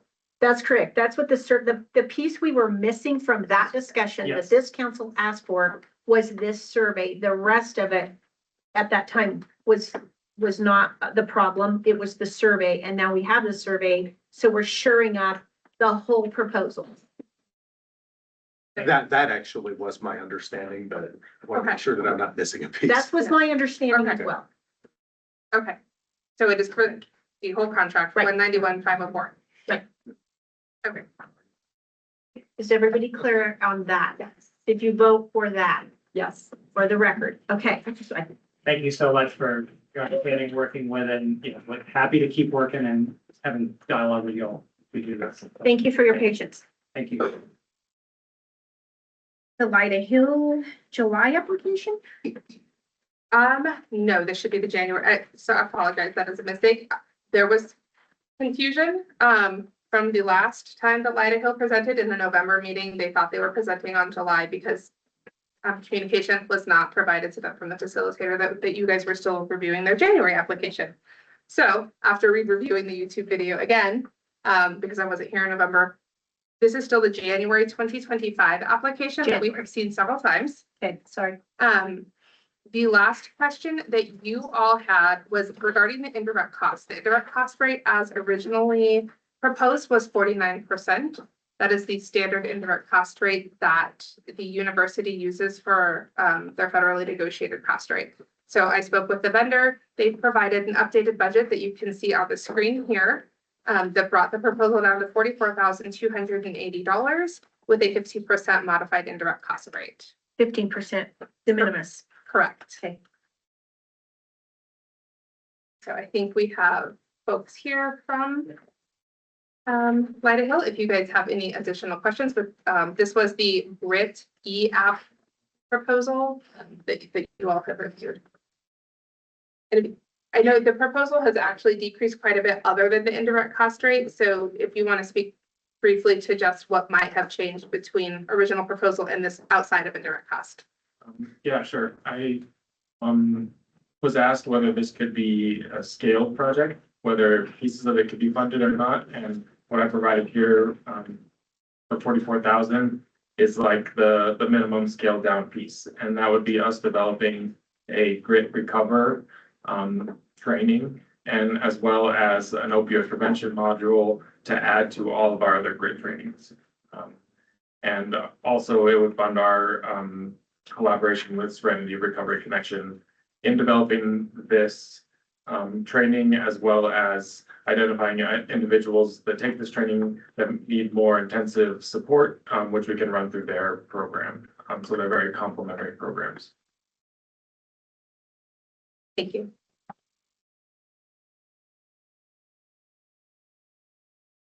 Open for questions, comments. As I remember this particular, I was having the hard time directing it to the opioid directly. It was more the mental health. I get that piece, and training people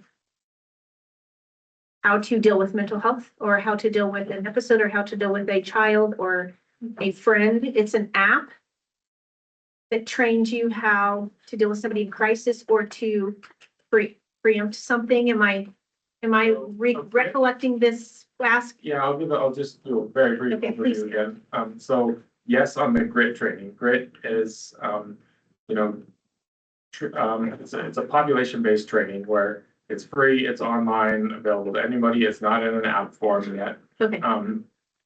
But it teaches people to have the skills to identify when somebody in their social network, friends or loved ones, is struggling with the trauma or something in their lives, and it gives them the skills to help them. It gives them the resources to pass along. This is all based on the fact that research has shown that people trust their friends and family much more and are much more willing to act on advice from friends and family than they are from an unknown provider. And so if we give people in social networks the tools to provide direction, to provide support, it's going to be a huge help to the individual. So we're taking that idea and applying it directly to opioid use and prevention. So the training that we want to develop is very specific to being able to identify, or somebody has identified somebody in their social network that is struggling with opioid addiction or recovery, and giving them the tools to be able to support that person. So the grit, this whole proposal is very specific to the opioid crisis in that way. Okay, thank you for that clarification. I don't have questions for him. I don't know. I just am when we're ready to have discussion about the overall proposal. I think now's a good time. Okay, all right. I have from the beginning just really had some concerns about this. I think there are already a lot of online things out there. We have a limited amount of dollars. We started to talk more and more about if we keep spending at this rate, we are not going to have money left at the beginning. While this might be a worthy, endeavor that they're doing when it comes to the work that we're doing here specifically and what other resources. And I'll give you kind of a parallel example of why I think that this won't have as much traction and as much impact on our community as some of the other funding. A couple of years ago, Public Health, El Paso County Public Health did a 360 Rising dashboard for mental health, all of these things, rolled it out. What we found out is people weren't really using it. And now it's being stood down. And so I would just say there's a lot of resources out there on the internet. I just don't think that this is the best use of our funding at this point. It's not that there's anything bad about this, but I just think we have to start being much more selective about where we want our dollars to go. And I think that these dollars are better spent in more direct work in our community than the online training. That's a question. Of course. Sorry, I know we're having a discussion, but. No, of course. So hasn't the GRIP program been in place, right? Yes. For how long? We developed it in March 2020, right as the pandemic struck. Like, that's what I thought. And there are 3,500 active grit users in El Paso County alone. And we have contact, and that will be part of the project, is applying this new module to all of those individuals. I guess when it relates to opioids, I get the mental health piece, early indication of if your child's not sleeping a lot or not talking. I mean, these things, I get that, but how are you training in regards to opioids specifically? Like, help me understand the connection there. That's where my disconnect is. Yeah, and we see this a lot is somebody talks about their loved one, friend or loved one, they see drug problems, and they have no idea how to address it with that individual. They have no idea how to approach that individual. They have no idea how to help that individual. So this is giving them the information that they need and also giving them direct practice. We give them language to use so that they can approach that individual in a respectful way and, provide direction in how they can receive the help that they need, whether that's, a rehab center or whether that's identifying their patterns of when they use drugs or not, and being able to be a friend for them during those periods of time, if it's weekends, in the evening. There's a lot of different aspects that go around the drug use and recovery that the people around those individuals can help with. Have we seen the training? Did we see the training? The grid training? No, this opioid training. This. You're creating it. Creating it. Thank you. Since 2020, you said you have 3,500 active users now. Has that been an upward progression or? Yeah, it goes, it jumps. We have developed several different of these kind of specializations with the grid.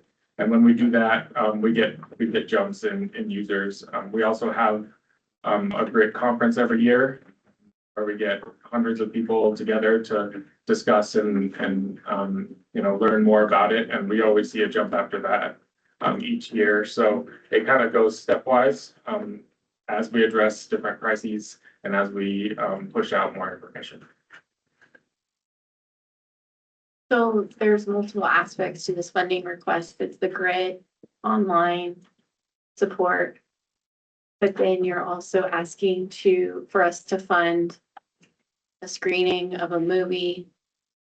And That one, that actually got cut out a long time ago. We had some feedback on that movie back when we presented in September, October originally.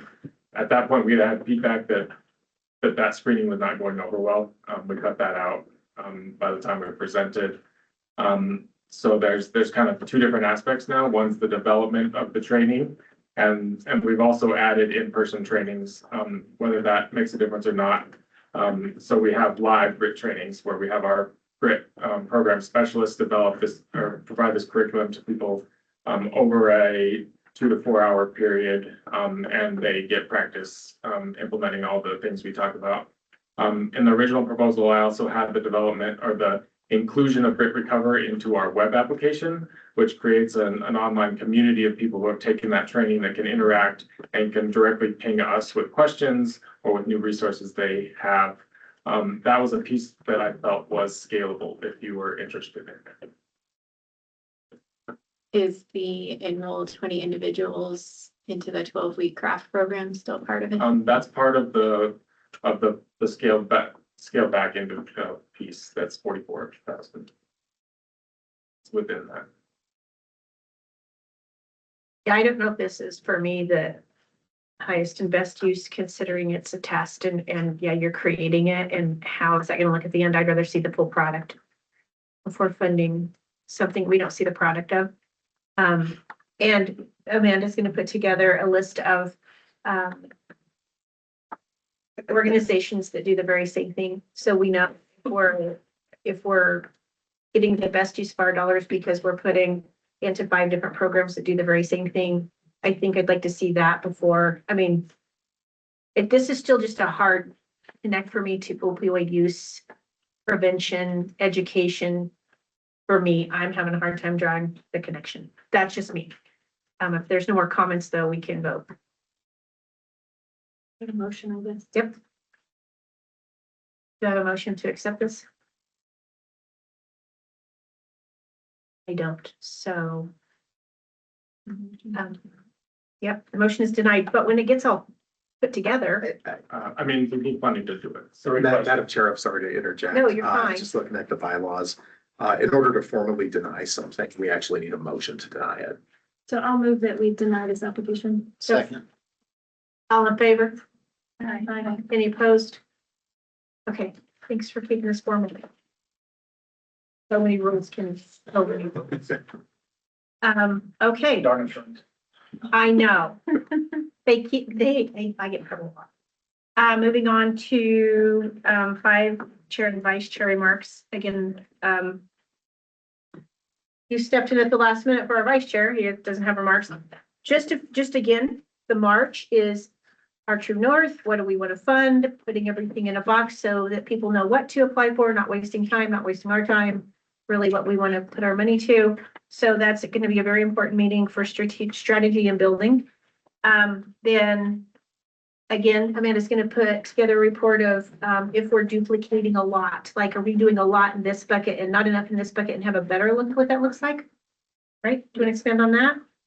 Yes, I'm just planning to look at all of the expenditures, every program that you guys have funded, what area that it falls in according to the cost plan, but then also what makes sense in our community, right? Because some of the things that it says in the cost plan are really generic.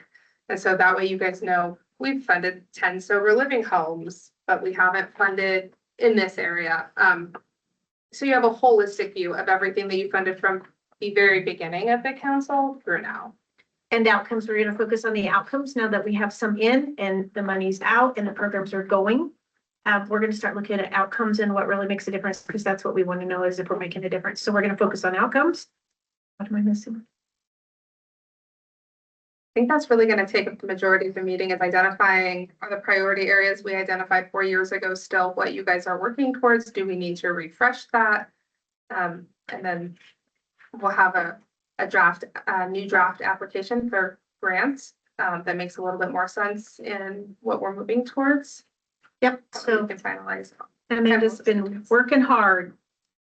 We're really grateful. So we're gonna hone it in. Will you guys be sending out information for us to review? Like, I wasn't here to know what those priorities were in the beginning, and I mean, I've heard them since, but I need a refresher before the conversation. And you also mentioned this, so we're supposed to review this by March 2. Did I hear that right? I think it's a helpful resource. You certainly, I can't tell you to review it, but yes, you can. Tell me how to come prepared. $500 on it, so we probably should review it. It has a lot of information. It has a lot of data. I think it can help inform that process a little bit. But yes, I will send out all of the original strategy documents that have been put together way back from Stedman Group. I have all of those documents so that I can kind of synthesize it and put it together. So we know where we've started and where we are now. And then that might help decide where we want to go in the future. The sooner you can get yes. that to, I like to have time to review, obviously. Survey. Absolutely. It's taken some time to get the transfer of all of the documents. We have all of those now. So that packet will be out to you guys much sooner. Yeah, thank you. She's trying to put it in a way that is simpler to get through it and not complicated, but in the timeline that we'll go through in our meeting too. I think it'll be easy to run through. If you read it. Okay. So next if we have a word recipient or a grantee updates, do we have anybody here with? I believe one chance to grow up. Yeah, they're on the list too after that. They're next. If there's nobody here with a grantee update, then yes, Allison, you are next. Okay. Hi, everyone. Allison Dodge. Oh, I forgot to put my name tag on. We've gone live. I hope you've seen some bright orange billboards around town. We have 8 of them. They went online February 1st. Our social media and our digital advertising outreach also started on February 1st. And we have achieved over 500,000 impressions via that social media work. Just, people seeing it, not that they're reacting to it, but they're seeing what we have to say. And our ad campaign and our earned media via our press conference that we held on February 10th has driven people to our website, and the average time on our website is 4 minutes, which evidently I understand is twice as long as really long public health time. And if you haven't looked at it, highriskthc.org, it is really informative and it's eye-opening. So please take a look. And our toolkits will be available to Whitney in her work on the ground very shortly. And those will include social media content, newsletter content, posters, information books, and 4x9 kind of placard cards. And that's what's going kind of on the back end sort of public awareness side. And Whitney Yeager is our community liaison. She is doing amazing. She's making all kinds of calls. And if you didn't see or hear the New York Times article, America Has a Marijuana Problem, which was last week. And then over the weekend edition on NPR was all about the mental health impacts of today's marijuana. She said in our meeting yesterday, the phone has been ringing off the hook. Yes. So El Paso and Teller County are anxious to learn, and Whitney can tell you more about her on the ground work. Whitney Yeager, Education and Outreach Coordinator, and I live in Monument. So I am a resident in the community. we have already, in the 6 weeks I've been doing this job full time, we have accomplished 11 in-person events. And the outcomes generated from a breakfast with the school resource officers informed us that after our pre and post assessment, that they really don't understand the connection between marijuana use and opioids. And so we clarified that in a follow-up email to each of them. They also did not understand after our hour-long presentation what hyperemesis was. So, we just clarified what that was to them. It was a very great exchange. We had long questions and answers, and then they have generated introductions to nurses in the schools. They represented 60 schools in El Paso County, so that's a huge number of people. And now we have scheduled events with school nurses during professional development.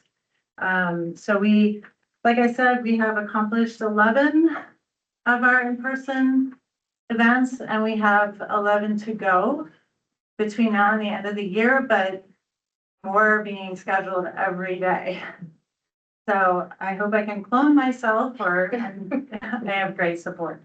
But it's been a very warm reception. I think the timing is perfect for this, with all, especially the media highlighting, and especially New York Times and NPR that are a little bit more, shall we say, last to come to the table. In terms of media, we have great support from more conservative news sources, but they are known for being marijuana friendly, let's say. So that is great news. It's all great news. And I would also like to say, because you all are big supporters of Full Circle, Ben Stitzer is here, and he was part of our press conference, and he's going to be accompanying Whitney to an event here coming up soon. So as we kind of indicated, it would be great to work together with them.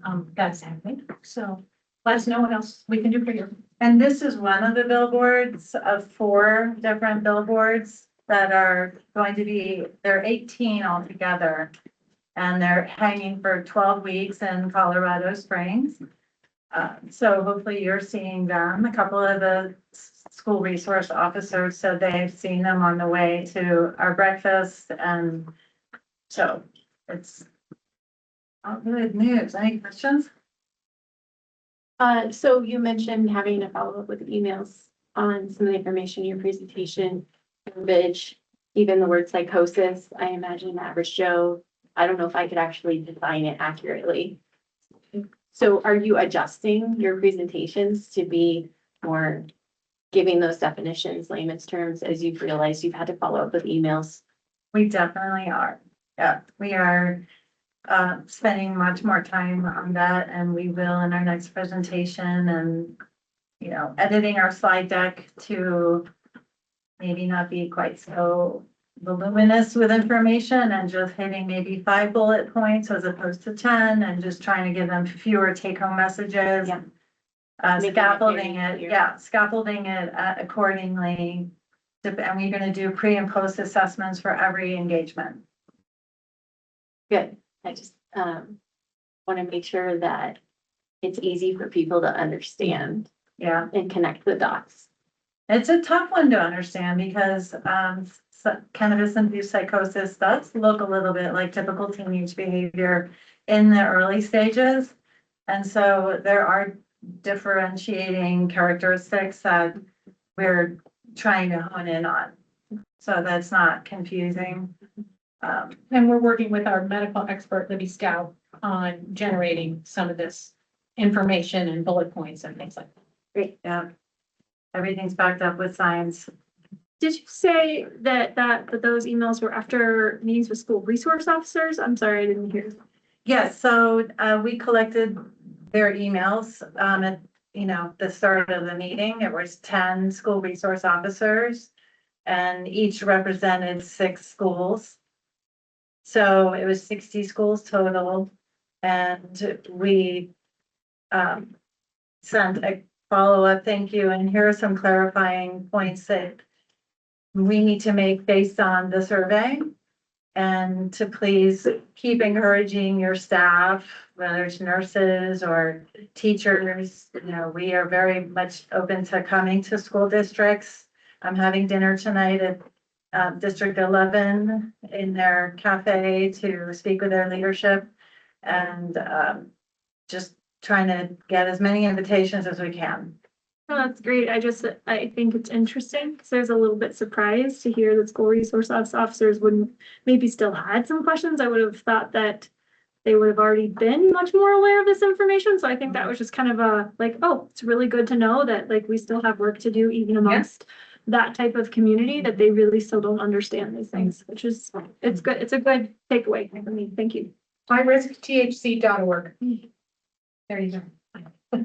Thanks for your update. And I have seen, the signs, and when you send your newsletter, I do go cruise through it and it's excellent. I just hope everybody is paying attention. Okay. And if you can generate any invitations, just let me know. And I haven't said no yet. So You get a phone. thank you. Thank you. Moving on to public items that aren't on any of the agenda for today. We'll spend the next 30 minutes if we have any. I don't see. Madam Chair, we had a sign-in sheet at the front. I'll grab it to see if anyone signed in ahead of time. Just me. Just you, Ben? Okay. Oh, it's just Ben, yeah. Am I good? Am I allowed? Yeah, you are allowed, just for the, Motion on the floor. yeah, just for the council's awareness, we do have a sign-in sheet. And they'll be having people sign in when they come at the door. So at the end of our meetings, we will have a sign-in sheet, so we'll know who's coming up and who's speaking, just for consistency and time. So just so you know, that's new. But you're the only one today that didn't sign in, Ben, so you're good to go. It's just me. I'm gonna bring these to each one of you guys. I know. So Crap, we're gonna get there. I don't know this, but I go to opioid abatement councils all over the state. And talk to lots of them, just so you guys know, you're the best. I don't say that to every council. I'm not saying it's whatever on you. We're gonna It's launch just- another it's meeting. nice to sit and it's one- because the conversations actually kind of, they are meaningful. The conversations are meaningful. There's like opinions being passed back and forth. It's not just Our one person debates are talking. meaningful. There's, yes, and there's actual debate. Most of them are one person talks, everybody goes, and then you go, well, that was a lot.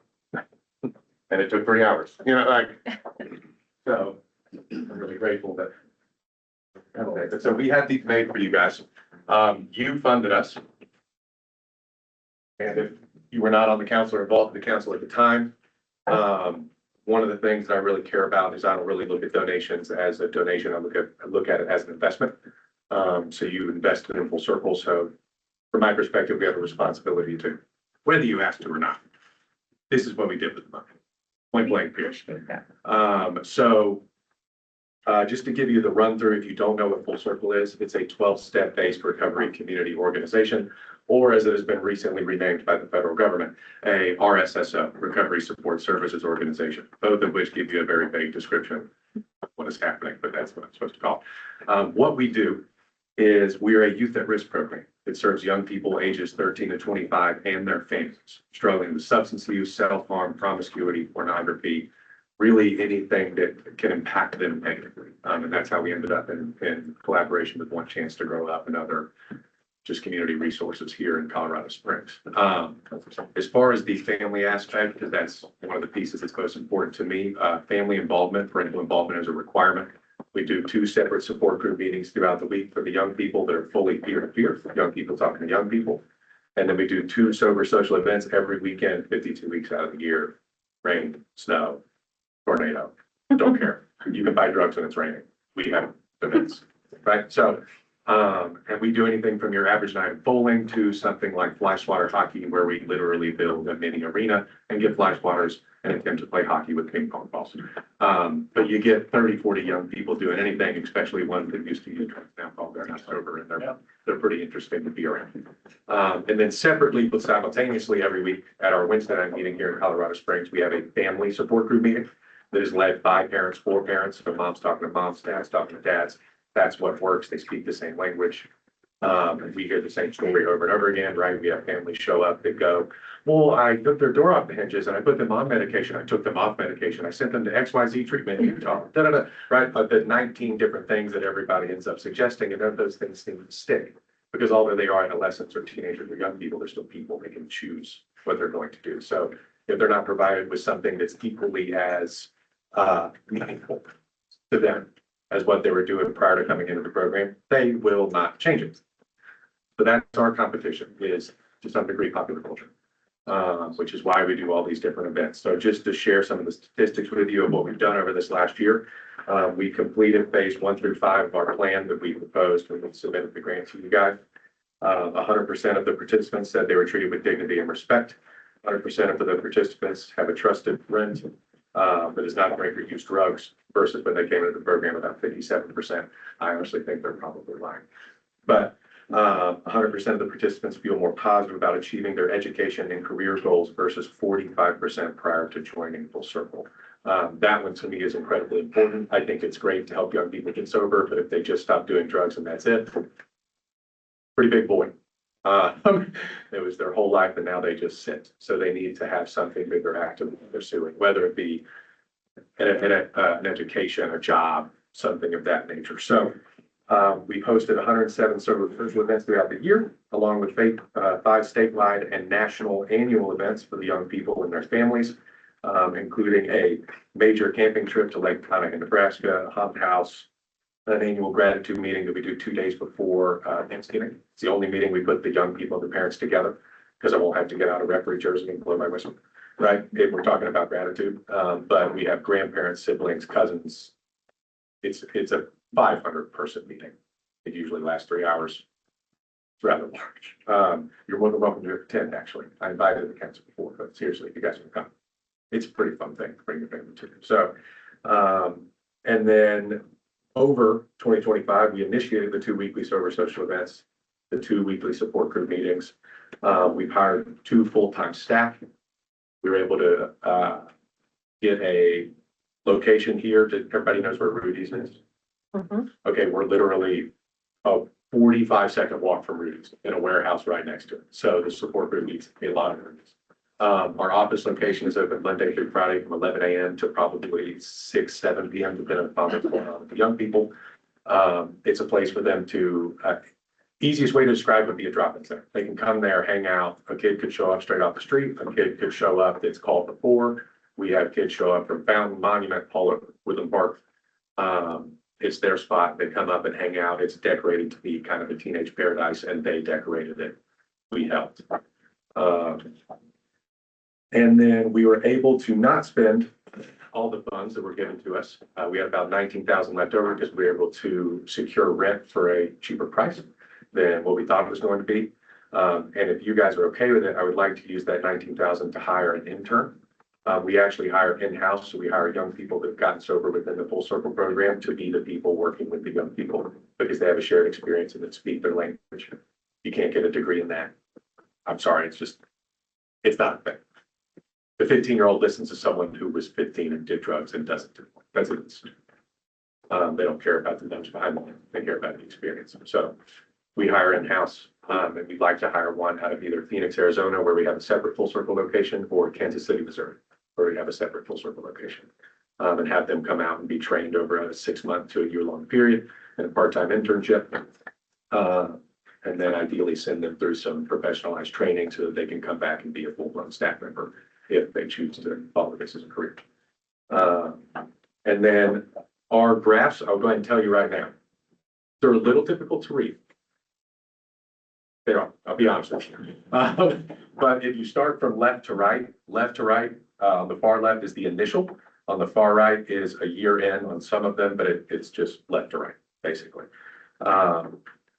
Our surveys, our parents, the surveys, parental involvement are required. We talk to them about them thoroughly, and we use the Global Appraisal of Individual Needs short screener. It's the only evidence-based survey for adolescents to basically get an idea of what is their quality of life coming into the program prior to the program. Also, with the Behavioral Health Association, about 2.5 years ago, we developed a youth participant survey that is entirely geared towards to some degree, workforce development, where are they at educationally? Are they going to school? Because oftentimes we have young people that go, I'm in school, and I go, how often do you go? And they go, 2 days a week, and I go, that's great. They so you're not in school, you go to school high and sit there, and then annoy your teacher for a couple hours, and then leave and do nothing. So, but in 2025, we served 65 individuals, 28 young people, 37 parents. Those are not duplicated people. I know the grant game, those are individual people. 6 families were connected to outside behavioral health and community resources. We make referrals, Pikes, Peaks, and Centennial Peaks, lots of places here in Colorado Springs. We're trying to get more and more involved in the community. We're currently in 2026 supporting 53 active participants, 20 young people, 33 parents / guardians. And in 1 month, so 15 people were served in 1 month of January 2026. So the monthly impact increase from 2025 was 180%, which is pretty dramatic. That's not strange to us. That's how we usually see it go. As a program starts to grow, it to some degree becomes exponential because it's young people. And they go and tell their friend, and their friend tells a friend, and their friend tells a friend, and a friend. You get the most popular kid in school sober. 60 kids get sober. So, and then after opening the space that you guys funded us getting, the support group doubled, enabled us to serve more people. And our hope is that this year, I'm a big believer in under promise and over deliver, just so you know. But we anticipate serving 40 families plus. There will be, I'm betting substantially more than that, but I wanted to say a number that I knew we absolutely could hit and not say you guys have to go, we're going to serve 10 million people, right? Because people say things like that. I've been in these meetings. So, and then the only other thing, you can read the rest of it on here, but we do hope to apply again this year for 239,000, which is only a small increase from last year due to the decreased cost in rent. I'm hoping to be able to raise our staff salary so they can really plant roots here in Colorado Springs and potentially buy homes, as well as upping basically our data collection and management and increasing access with our app. So we have an app. You guys don't need to fund it, but the app is used to do the surveys. It also has different things that the support group can read on it. Teenagers, in my experience, they get on it to do the surveys. When we sit down with them to do the surveys, we go, you're going to do the survey. They go, no. You go, but please do the survey. So they're a pretty difficult population to survey, but we serve 13 all the way to 25. So the 20 to 25-year-olds are easier to survey. And so the numbers here aren't just from Colorado Springs, this is Colorado statewide. So we have locations here in Colorado Springs and then going across the whole Front Range. Here, Centennial, 2 in Denver, 1 in Boulder, and then 1 in Windsor, Colorado, between Greenwood and Fort Collins. Trying to serve a lot of the underserved populations. And the only other thing I wanted to say to you is thank you. And if you have any questions, feel free to laser them. If I can't answer them, we have problems. Do you possibly foresee outgrowing your current venue? Yes. Okay. Oh yeah, it's going to be a problem. Could you forecast that out or have an idea of when that So, probably happen? Usually the way that works is about 18 months to 2.5 years in, the support group starts to get to a point where we outgrow the space. The initial space that we moved into in Denver was a 1,600 square foot house. We shared a wall with a grower. And it went from 7 kids to 90. It was me and 90 young people. And it smelled like pot all the time. Very awkward. But at that point, obviously, we could not be in that building. And that's when we decided to move out. I think here in Colorado Springs, we'll get into the probably mid 40s this year, bare minimum. 40s, we can hold. Once we start getting the 60s, 70s, 80s, it's going to become unmanageable. But what we learned to do is once we start to hit that point, we actually partner with churches here in the community to find space or schools, and we'll do the meetings outside of our office location. And the sober social events we'll just plan for outside. If we have to do something inside, we can kind of transform our office space until our lease is up and we can secure more funding. Because that's the other piece of this, actually, so I'm really glad you asked that. We're in the process of planning a gala for here in Colorado Springs to be able to raise some unrestricted funds. This is all restricted to be used for exactly what we asked for. So, because we don't want I know that you guys don't want to fund us for the next 18 years. I understand that. You want to have a lasting large end. Self-sustaining. That's our goal, right? So, and there is some truth to, there's always, we're as sustainable as you can be, being a youth at risk support group that's an art more than a science. But I think that the community here in Colorado Springs so far has kind of responded quite well. So you'll see us on the Phil Long website, by the way. We're going to be one of their nonprofits of choice. I got a phone call. They're like, you want to be one of our nonprofits of choice? And I was like, what does that mean? Sure.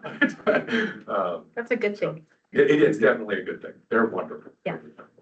And I have two questions. Yeah. Can you define young people, what your age range is? So 13 to 25-ish. So, and I say ish, because I have a 26-year-old that you would think is 16, and I have a 26-year-old that you would think is 12. But they're both in the Denver support group. And then we get young people that are 12, but you would go, you're 17. Because with the young people we deal with are a unique population specifically. I guess the easiest way to describe it is they are emotionally arrested at the age they started to use or experience some significant trauma. Intellectually, they still develop, but it's all coming through this warm filter, especially if we're using high potency THC, where the whole world is completely different. The grass is duller, it's not as green, whatever. And then life experience wise, they're exponentially beyond their years, right? What 14-year-old has friends that overdose? Ours do. So you end up with this young person that's emotionally arrested, intellectually twisted, experientially advanced.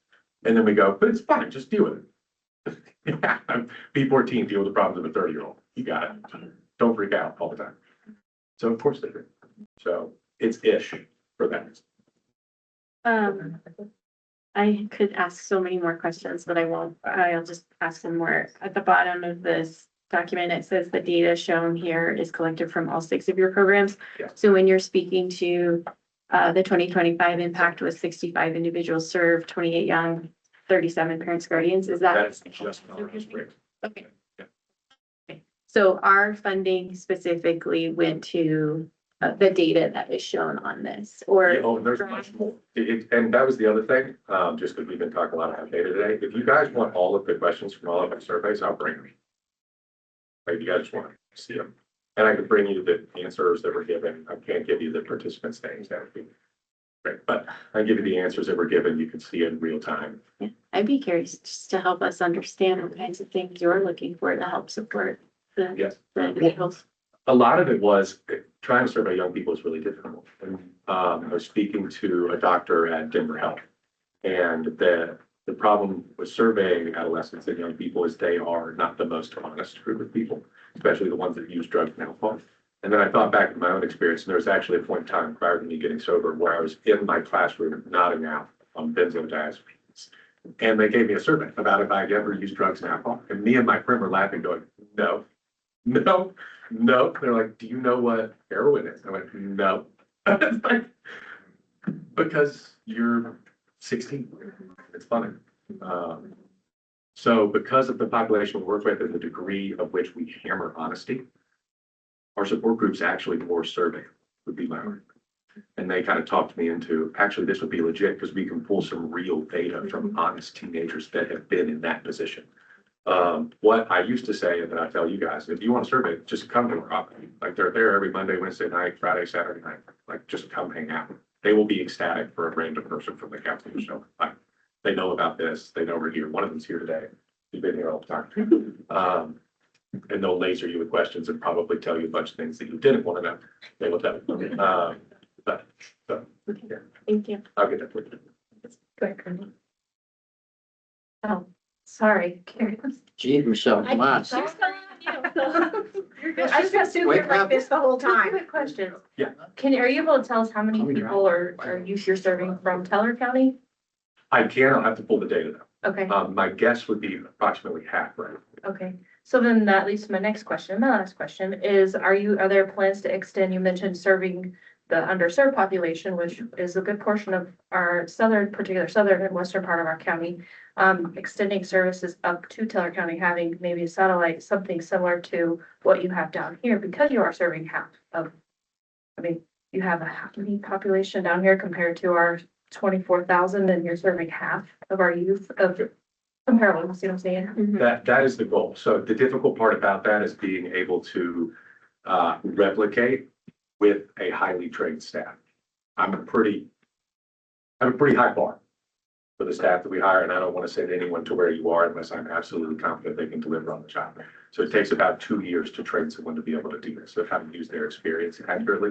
So I'd say we're probably 2 years out from that. However, due to the way that the support group operates, distance usually isn't too much of an issue because it's so service oriented, right? We have a young woman in the support group who's 25, and her parents are actually a little upset at her about right now. She needs to stop doing this, but she drives everyone everywhere all the time. And we do basically you pass around a hat at every meeting where the support group can put a couple dollars in, the parents can put a couple dollars in, and it's called ERF, Emergency Release Fund, for the support group, and that will pay for her gas money. So she drives out Teller County. I mean, she's all over the place, but she feels really good about it because she's getting to be of service to these other young people. So usually, at least in the early stages of a program, before it hits that 60, 70 range, it's not too much of an issue. But when we get to that size and that scale, you have my word, we will do that. I just want to make sure that we're going to send you somebody that's not going to go, oh, we're going to have kids. Like, actually, no. Thank you. I appreciate some of the clarification on the data. And I really like this, so thank you. This is really fantastic. So. Specifically. Thank you. She's gonna want to know all of these things. Yes, so I appreciate that this is for all of Colorado and you guys are still building the program here. In the future, can we get this broken out specifically for the program here? Yes, so I asked for that initially, but the numbers were so, Low. I didn't want to go, we surveyed 15 kids and here's because what? Yeah, if you haven't had a program here to ask and they haven't been in the program for a year, I completely understand that. So just in the future, as that builds out and you do have that, it'd be great to see. But this at least gives us a really good indication of how your program is working overall. So it's still very valuable. I don't want to minimize that. And then also, are you going to invite us to your gala? Yeah, the Colorado Springs one? Yeah, if you're gonna have a gala and a fundraiser, I just, Guys think should it'd all- be great for us to It's gonna have be a an great time. invitation. We look. Well, I'm sure and we'd all if we're gonna just wanna try and do it the way similar to the one that we do at Centennial, where it's a gala, but it's also like you're not sitting there for 45 minutes eating rubber chicken and then you leave. It's like a good time. So I'm working with some people that we know down in Centennial that have a bunch of connections here in Colorado Springs. But if you guys know anyone, I mean, I will talk to anyone at any time. Are you looking for like a venue? I don't want to, we can maybe talk offline, but Yeah, I'd love to But hear. a venue and if just there's somewhere. people that would be willing to show up, because that's. Yeah. That's the. Good. Thank you. Anybody? Thank you for this. It's very, very good. Yes, of course. It's very informative. I actually did want to pose a question, because he did mention the $19,000. Is that something that we want to pass a motion on today? Can we even pass a motion on that today, or can we give instruction on that? Sorry, I don't believe that you can pass a motion today because because we haven't noticed it public. Sure. Lieutenant Jake. The administrative delegation of authority that you all gave me last meeting does give me the authority to make changes to grants agreements, so long as it doesn't increase the budget or substantially change the scope. Reviewing their proposal in the beginning, this doesn't substantially change the scope of their project. It continues to serve the project as is. So in my read, my administrative delegation of authority would allow me to amend their agreement with that purpose, unless I get a bunch of head nods saying, don't do that. Did you need head nods or is that good enough? Man, that appeared to be good enough to me. Yeah, sure. I mean, nobody gave me a dirty look of like, don't do it, so. Like anybody's giving. So am I good? Can I hire an intern? Yeah, I'll get with you. We'll make an amendment. You're good. Nobody Okay. said I object, so. Okay. Yeah. And I'll bring him to the meetings. You guys can be okay. This is the intern. we hired. There you go. It's Sounds gonna be like good. 19 and terrified. Well, thank you for coming. Thank you for the update. It's great. Yeah, and I'm gonna leave some of these behind. But thank you all. Thank you. So that is the end of public comments. I have a question. Are we going to have a timer for public comment? I feel like that was more of a grantee update, but if it's, So we have a process when they sign up. We've allowed 30 minutes. So depending on how many people signed up, we would break that up to the 30 minutes unless like 30 people show up. And they would have so many minutes to sign up within that 30 minutes. Can I make just recommendation that we instead say 3 minutes for public comment, regardless of how many people come, so that there's consistency on people know how long they speak. I mean, that's what we designate at the county. I know in school districts, they designate as that amount of time. We'll talk about it at agenda prep, and I'll think through it. This council's a little bit different than these formal meetings, and I want to make sure that nobody's turned away from it, because if they're not, that public comment's different than this public comment, so we'll go over other processes and bring it to the next one, the process we're gonna do. I would also offer that now that we have a different process, I will send out an email to all of our current grantee and awardees and let them know if they would like to give us an update, such as that they can let me know ahead of time so we can kind of schedule those into the meetings so that we're aware of a longer update rather than just a public comment.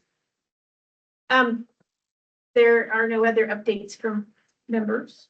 I just have one administrative thing. I was just going to add to that, just for frame of reference, however you guys want to do it, but just for the sake of discussion, we do, like at the county, we have a specific category that we utilize on our agenda for community organization updates, and that's people that we do give money to, similar to the grantees, so that they get scheduled out and then they can come in and give an update. But I'm also going to caveat that and say, we also always tell people this is not your chance to ask for new money. That there's a different process for that, to give us an update with what you spend on your money that we gave you. So for whatever that's worth, just food for thought, and that works pretty well for us so that we get them scheduled. We'll take it into consideration. The one other quick thing I wanted to just kind of get council opinions on, the packet that you all have from CSU with all of the strategic documents and data, Nathaniel Riggs from CSU has emailed me and offered that he could come in person to explain this data, answer any questions, give a brief update. Is that something that you all think would be helpful in the March meeting for him to be there to provide that? If we have enough time in the March meeting to be. The entire March meeting is strategic planning, and I view this piece as part of that. So we're gonna structure it in blocks of time given, so if that's something you want to do rather than reading it all. Yeah, I think that would be beneficial given the questions that came up during Wastewater. Asking the person that actually Did the work. and. But we've offered time. That is all I have. Great. You have one more question on the strategic. So I thank you very much for blocking that time off for doing that strategic work. I think that's so important. But also, are we expecting to come out of that with being finished with strategic planning, or what is your kind of thought? Or are we just kind of figuring it out as you go? For sure, mission and vision. For sure, because that's been since day one. It's just as it got, and that was more of, Commissioner Stone was very, very vocal about making sure, right, that we came out of that meeting with a vision and a mission and what we're going to fund based on the vision and mission that directs Amanda for when grants come in, what to accept, what not to accept. So yes, that is definitely going to be the goal to come out of that meeting with that for sure. And then any other things that come up in that topic. So for sure that, and then of course, this will inform that. And will it change from when this was done? Because I wasn't here when this was put together and other people are new. So that is the goal. Okay. To spend the entire time on just the process and we'll post it so people know that that's what we're doing in that particular meeting. If there's people that want if you guys would like to see something else come out of that, or have ideas, just email Amanda. And then when we're putting the prep together, we'll consider it based on the time we have. Consider it based on the time we have. That's the goal, is to come out with what are we doing? What are we funding? What's the best and highest use of these dollars that we only have so much of? And I think that speaks to what Commissioner Stone wanted out of it too. Yes, and what that funding process looks like moving forward. So. And we have to have it for the state anyway. Yeah, I would anticipate mission, vision, priorities, and processes. And then we can further refine data collection, metrics, some of those other things as we move forward. But I think getting that solid piece put together so that we can move forward in a strategic direction would be hopefully the goal of that. Yeah, and it'll inform her work as she moves forward too, so that she has an idea as the facilitator, and it doesn't all have to come back every single time because she already knows this is what the council wants. of course, we'll all see them. Everybody will see the grants that come in, but she'll bring forth what we in this meeting feel is important for our region to fund. Does that make sense? Makes total sense. I think it will take at least that much time, and I guess I was thinking, it sounds like we might even need additional, like, just as we go and refine it, so that's what I was trying to figure out, like, is this the end of strategic planning, or is this the beginning of strategic planning, knowing that we'll have additional Beginning. sessions? It sounds like that's what you're saying. Yeah, Beginning, for sure. We gotta start somewhere. 100%, and I really, like, I think it's tremendous that we're tackling this. It's great. Thank you. Of course. Is there any other committee updates or? I just want to say thank you to Amanda for diving into all of this stuff. Poor thing. Structure and like, just so glad you're the facilitator now. Thank you. We'll see if she is at the end. Yeah. He's like, how many times have I called with you? But it's important work. I'm happy to support. Yeah, I think it's doing great from our perspective, just getting things done, the communication, I cannot say enough. I tell her that every time I get on the phone. Thank you. So if there are no other updates, we are adjourned. Have a gavel here. Even early, look at that. We're gonna keep doing that. That's our